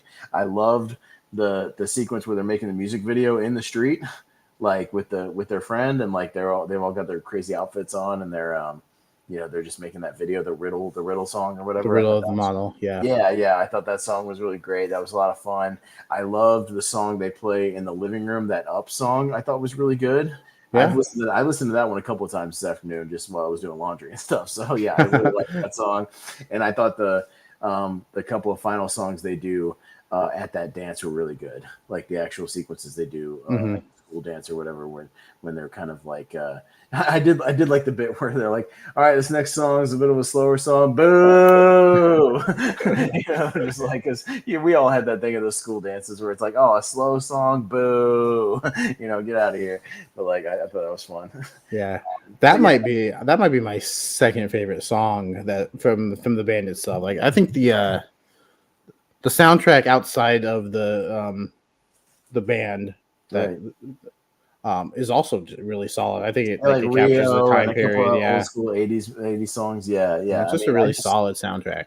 Yeah, I wasn't as into the actual story of the movie, like the romances and stuff. I just didn't get as into. Yeah. But just for me personally, like I know people love this movie. I'm not crapping on them all because I love the music. Right. I thought the music was great, and I'm glad I watched it because now I will put this at least on my audio playback. You know what I mean? Like I'll put the Spotify on for sure and play this. But yeah, I enjoyed it overall. I thought it was okay. Yeah. Yeah, and funny enough, like you described why I love the movie. Funny enough, because I think I really enjoy all the songs in this movie, and I think the progression of their music is shown throughout the movie, where they start with the riddle of the model, and we're kind of like, that's good. But then you get to numbers like Drive It Like You Stole It, and then Brown Shoes at the end. I'm like, those are really good songs, and I could listen to those just like I said. That Up song, the one they play in the living room or whatever, is really good. Like I immediately after that song came on, I pulled that up on my Spotify and I was like listening to it again. It was really good. I like that song a lot. That's probably my favorite one. But yeah. And as far as the story, I like the romance side of it. Yeah, it's not my favorite part of the movie, but I think like all the band stuff is really cool. I really enjoy seeing the band together and kind of the songwriting process that they go through, and I love that they pick the bully to be their roadie. Oh yeah, no, and he like throws the one guy off stage at the end, like he's like jumping on stage, like that was fun. And even just that last sequence, like when they start performing, the crowd's like, come on, get these guys off. And then for their final number, like, no, we're gonna keep the lights off and we're gonna listen to the song. They're gonna finish their set, and that was really cool. The only thing, and I don't know if I caught this the first time, the only thing that kind of turns me off to the movie a little bit on a rewatch is I looked up the age of the male lead and the female lead that plays Rufina. Yeah. And there's a 5-year difference. Lucy Boynton being older. She was born in 1994.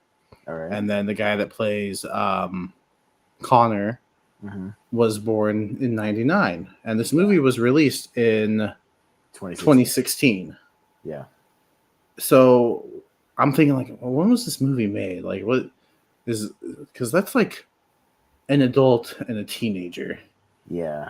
Were doubles used? Because you can't. It doesn't look like it. Is it different in Ireland? Yeah. Like Right.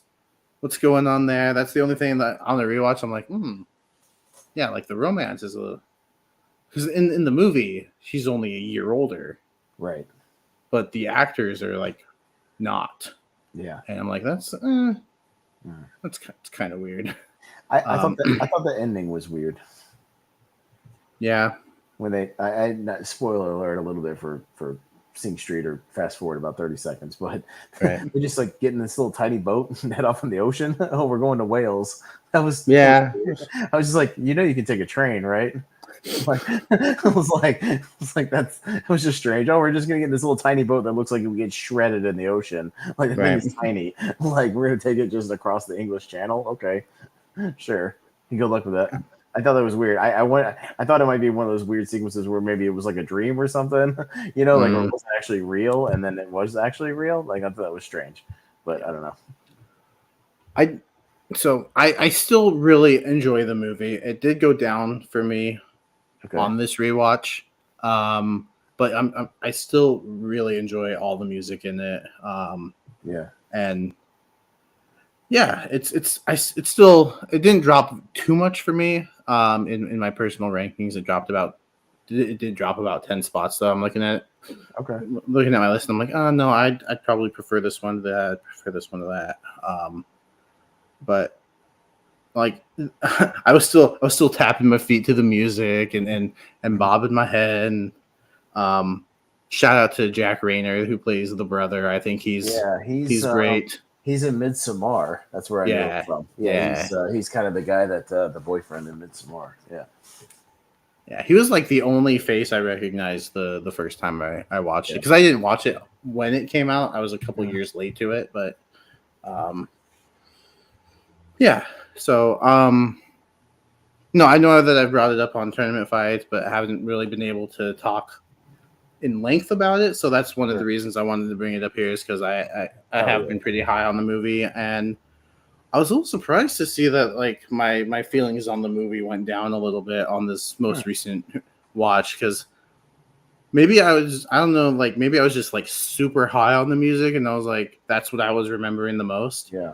But as far as like the story, like I totally see where you're coming from. Yeah. If the romance wasn't like as big a part of it, maybe I'd feel different, but I felt like the movie just didn't really pick up that much until they started making that music video in that street. You know what I mean? Like, and that's about half an hour into the movie. Like, it took a while for me to like really get into it. But like once it does that, it kind of picks up a little bit, and I was into it once they put the band together and they start writing songs and doing their thing. I was a little more into it. I just like I was kind of waiting for some, and I'm glad I had the subtitles on, because oh my god, some of the accents and some of the Scottish accents are very heavy in that movie. So yeah, like especially the there was the one redheaded kid is like very thick accent, the bully and stuff like that. Yeah, we're very, very thick. So I needed those subtitles pretty bad. Yeah. And it's funny, you said you watched this in Bohemian Rhapsody, like back to back. Lucy Boynton is also in Bohemian Rhapsody, and I believe is currently in a relationship with Rami Malek. So there's all kinds of weird crossover stuff. Yeah, I forgot you had switched out Little Shop of Horrors for Bohemian Rhapsody, but I'm glad, because I'd only seen a few of the scenes from Bohemian Rhapsody. I hadn't sat down and watched the whole thing, so I wanted to watch it anyway. So it was fun. Yeah, I looked at it and I was like, I've already got one biopic in Rocket Man, and I think Rocket Man is the better biopic in my opinion. And then I forgot, just a quick thing, I forgot Mike Myers was in Bohemian Rhapsody. And I'm pretty sure he's only in the movie to have the scene where he craps on Bohemian Rhapsody, the song. I'm pretty sure they just did that as like a joke, because obviously Wayne's World kind of brought back Bohemian Rhapsody as far as like making it popular again. It's like, and he literally has a line where he's like, you'll never see kids slamming their heads to this in their car. You know, and I'm just like, did you guys just cast him just to do the one scene? Because like that's a little cheap. Like I don't know, you know, like is it okay? All right. So My quick thoughts on Bohemian Rhapsody. Just my quick asides. Yeah. Well, I'm glad you finally watched Sing Street. I know it's a movie that I've been championing for a while now. So just with all these other movies, you got to put it on a schedule for me to watch, and I'll watch it. You know what I mean? Because otherwise, I don't get to a lot of stuff on my own. It's like, oh, I'll get to it, but if you give me a reason to get to it, if I gotta do it for a show, I'll get to it. One of those things. Yeah. So looking at your list, what would you say was your favorite? Well, of the list. Well, my favorite is the one I came into knowing already, which is Streets of Fire. But as far as my new watches, this is the one I really recommend, Streets of Fire, if you've never seen it. But oddly enough, the one I probably dug more than anything as far as my first time watches was probably All That Jazz. Okay. I surprisingly, I didn't think it would be, but I've been on a 70s kick lately, like I said, and a Roy Scheider kick. So I just like the vibe of the movie, and I liked it a lot. But yeah, Swing Time would probably be a close second. Swing Time you get to. So, I did like Rocket Man a lot, which I watched on your list. But as far as stuff on your list, Rocket Man and the Muppet Movie were probably the best things I watched on your list. Yeah, and I'd say the Muppet Movie is probably my favorite from my list, with Sing Street being a close second, because that music is just awesome. Yeah. But who knows? Maybe Rocket Man will shoot up there, and The Greatest Showman is probably a close third. Like the Muppet Movie, The Showman, Greatest Showman, and watch Streets of Fire. I'll probably watch it this weekend as well. Streets of Fire rules. It's great. Yeah. So, no, I'm glad we were able to talk musicals. I thank you for indulging in one of my favorite genres. Yeah. But I want you to tell the people what we will be doing in a couple weeks. So I think. So I'll tease two shows, because I may go ahead and announce our one after that too, so we can both start prepping for it in advance. Okay. Yep. But our immediate next show, probably roughly 2 weeks from now, is one we won't have to prep for a lot, other than making our own little lists. And I think we're going to do our Hollywood draft on our next show as part of a podcast about movies. And the way I've figured it is, it's going to be a massive one, so it's going to be a long show. So strap in. Because big tournament fights length. Yeah, it just kind of has to be the way it's going to work out. So what we're going to do is a Hollywood draft, and we're going to do 50 picks total. So it's going to be 50 slots. So it's going to be everything, but it kind of has to be. We're covering everything. And you can pick anybody from any decade, any movie, whatever, anything. Which really expands, because that's thousands of options. It's not limited.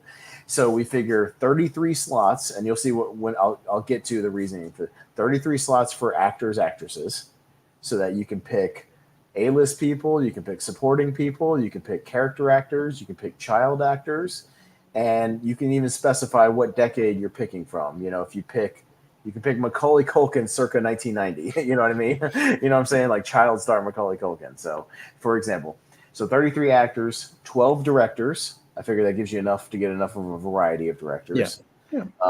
Varied genre directors, big time directors, whatever you want. And then 5 composers. So you could pick Lin-Manuel Miranda, because he's done composing. You know what I mean? You could pick him as one of your music people if you wanted to. So, but 5 composers, 12 directors, 33 actors / actresses. So we're going to be doing a Hollywood draft, but anybody at any time. So, there could be some big ones that go quick, but then it can be very, very different depending on what people like. But it'll be the two of us. It'll be Jordan Anderson, from my buddy over in on the other channel, our partner, and either Richie or Jordan Owens. I don't know. I think it's Jordan Owens. Jordan Owens, yeah. Jordan Owens will be joining us. He's doing the comments tonight. JPO will be joining us, because we need 4 people to do a snake draft. That's what we're going to do. So, that's the format, and that's what we're going to do. It's going to be a lot of fun. I've been loving these fantasy drafts we've been doing lately. So, and Jacob had some other ideas that we can do in the future for some other sort of film festival drafts, some smaller ones, like we draft 15 horror movies for a horror festival, or we draft 15 action movies for an action festival, and we each it'd be smaller ones, but we could fight over, just a specific genre of film. That would be fun. Right. In the future. We're gonna with certain parameters set in place, limiting franchise picks and. Yeah, like you and can only stuff pick like. like one per franchise or something like that, So yeah, but Yeah. that'll be fun. The show we will do after that, which will be another 7-movie show for each of us. So much like this, I don't know. We've kind of settled on these weird 7-movie things, just kind of Right. the way it's done. But yeah, we'll be doing, and we'll announce it now so that we'll each have plenty of time to prep. Good 3 or 4 weeks to prep. It's going to be something I think I came up with. It's going to be decades and genres.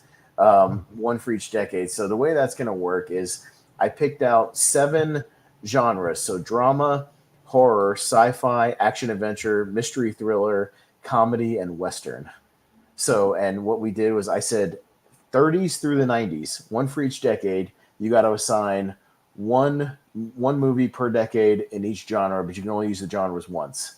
So you can pick like one horror movie from the 50s, or you pick one sci-fi movie from the 60s, or you can only use each one once and for each genre. So we're going to do that. I picked out my list a long time ago. I just hadn't started watching them yet.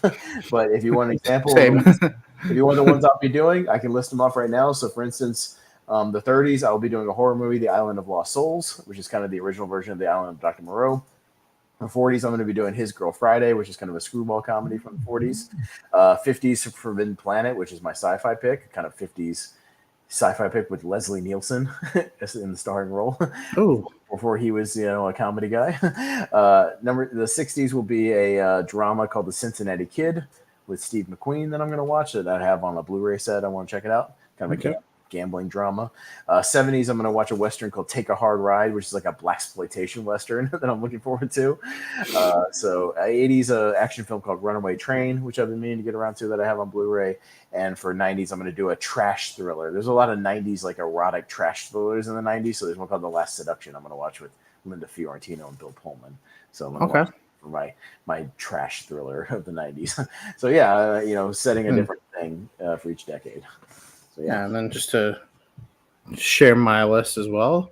Yeah. For the 30s, I've got the adventure movie. I've got King Kong. King Kong. I've never seen the original. Okay. Yeah, I've never seen the original. And funny enough, I watched the Peter Jackson one for we did Jack Black on Raincome, so I've watched that one, and so now I'm looking forward to going back to the 30s. I'm gonna jot these down in case I haven't seen them, so maybe I can watch them as well. But I've seen the King Kong. I like it. I think it holds up. I think it's like, again, the effects, the stop motion stuff, but it's a nice timepiece. You know what I mean? Like you can see full scope. Yeah. But but it's a really good movie. I like the original King Kong a lot. I think you'll enjoy it. My Western is coming from the 40s with Treasure of the Sierra Madre. I have that on my Humphrey Bogart's Blu-ray set, so I can watch that. I've never sat down and watched it. So actually, I've always I think it is. Let me see. I got my Bogart set right near me right here. Let's see. Okay. Oh yeah, the Maltese Falcon, Casablanca, Treasure of Sierra Madre, and the African Queen. So I already own it, so I can watch that. Nice. I've been meaning to get around to that one. That's it's definitely a Western. So that's cool. 50s, we're going mystery with a Rear Window. Oh, okay. Yeah, and I have my I got my Alfred Hitchcock set right next to me too. Yeah, Rear Window. I like it. I can't remember why I picked this one. I remember reading something and just being really intrigued. But 60s, we're going drama with 8.5. 8.5. Okay. 70s, we're going horror. Finally getting around to The Exorcist.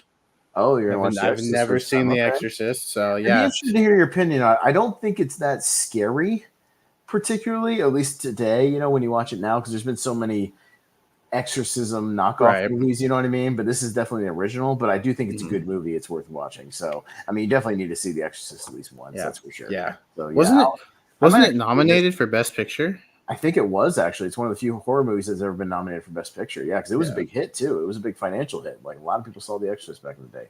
So my mother refuses to watch either Poltergeist or The Exorcist anymore. So she saw it once and she said, "Never again. I will never watch it." But it's worth it. It's a good movie. Okay. Yeah. 80s, we're going sci-fi with Videodrome. Oh, I love Videodrome. So that's another David Cronenberg. You'll be watching some more David Cronenberg.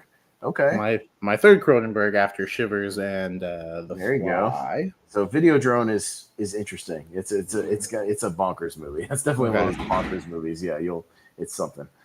All right. And then the 90s, people always say, "Oh, you haven't watched this yet?" We're going comedy, and finally, I'm watching Ace Ventura: Pet Detective. Oh, you've never seen Ace Ventura? Okay, cool. So I've actually seen more than half the movies already on your list, so I can talk about. So I'll just fill in one or two of those gaps, and we'll be good. Yeah, I can talk about all yours. So cool. Yeah.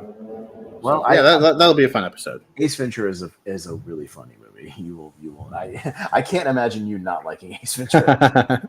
It's really great. So yeah.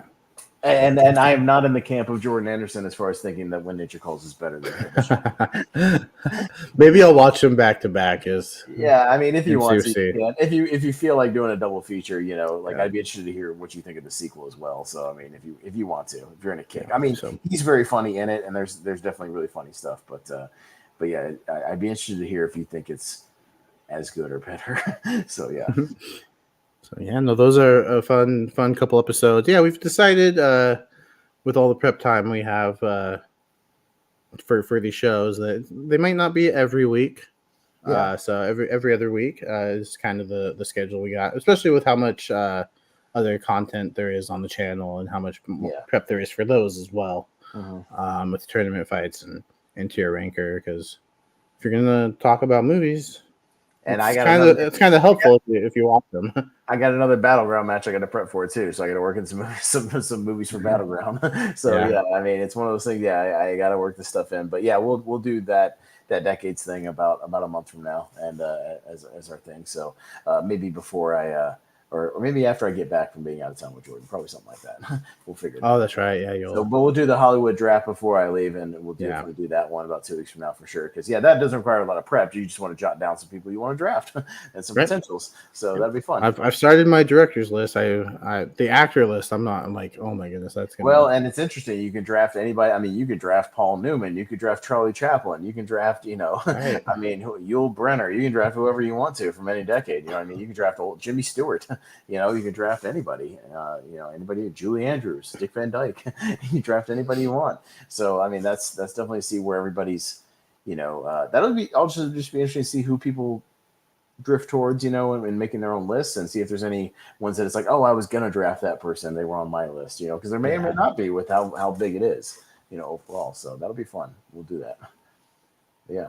Yeah. So sounds like next week might be a big week of content for the channel. So why don't you let us know what's going on? Well, our buddy Jordan Anderson has put together. Well, he started to do a best movies of 2019 tournament and realized that 64 is not quite enough slots because post pandemic and middle of pandemic there just weren't as many movies coming out. So that was a little easier to do that. But so we're going to knock it all out in 1 week. I don't know if I'm going to be on every show, but I'm going to try to be on at least 3 of them. But yeah, we're going to be doing those throughout the week. And then also my second half of my 128, which I believe Jacob will be on. Yes, I will be on the first part of 2019, and then I will be on your top 128. And I can actually talk about The Fly when it comes up. Woohoo! Yeah. And just spoiler alert, because I've seen the list and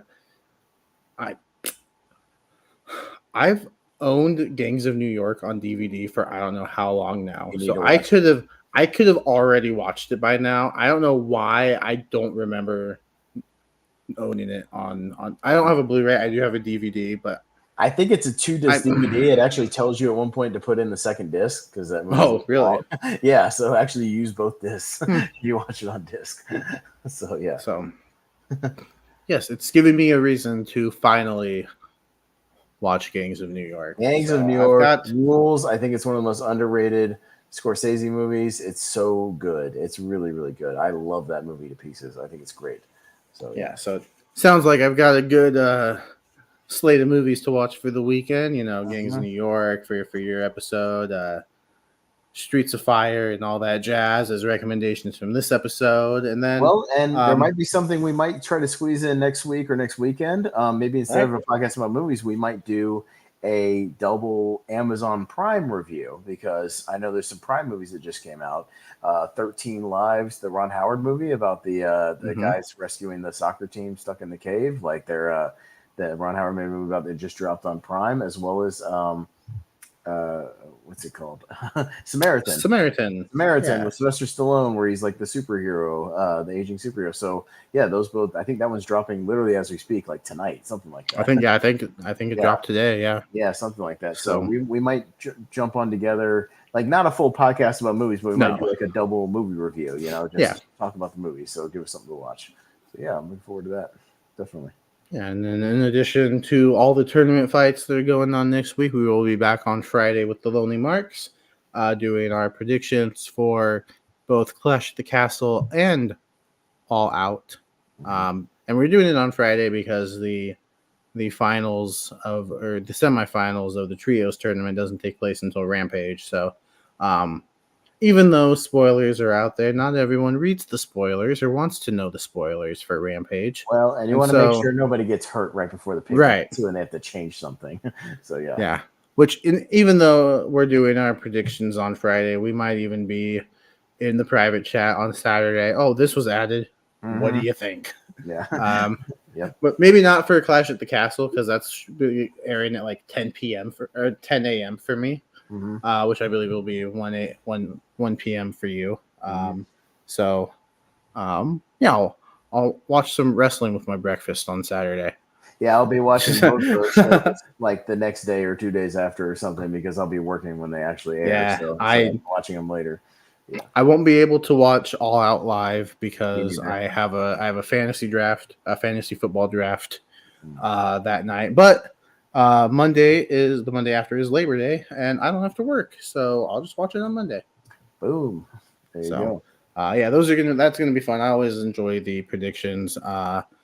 Hopefully, one of us can win one this time, and we can pick a topic for a show. I'm right. I'm tired of these two guys winning the same thing over and over again. We need some new stuff. Yeah, I was close last time. Really close. You were. Oh my goodness, the tag team match was the one that was the decider. But no, this was a fun episode. Everything coming up. It's always just a fun time talking about movies and whatever else we decide to bring up. So yeah, no, check all those shows out.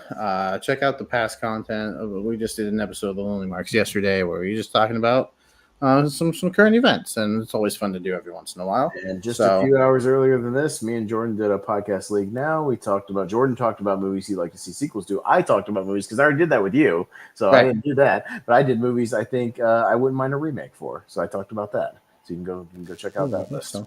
I may be putting that on later when I'm laying in bed.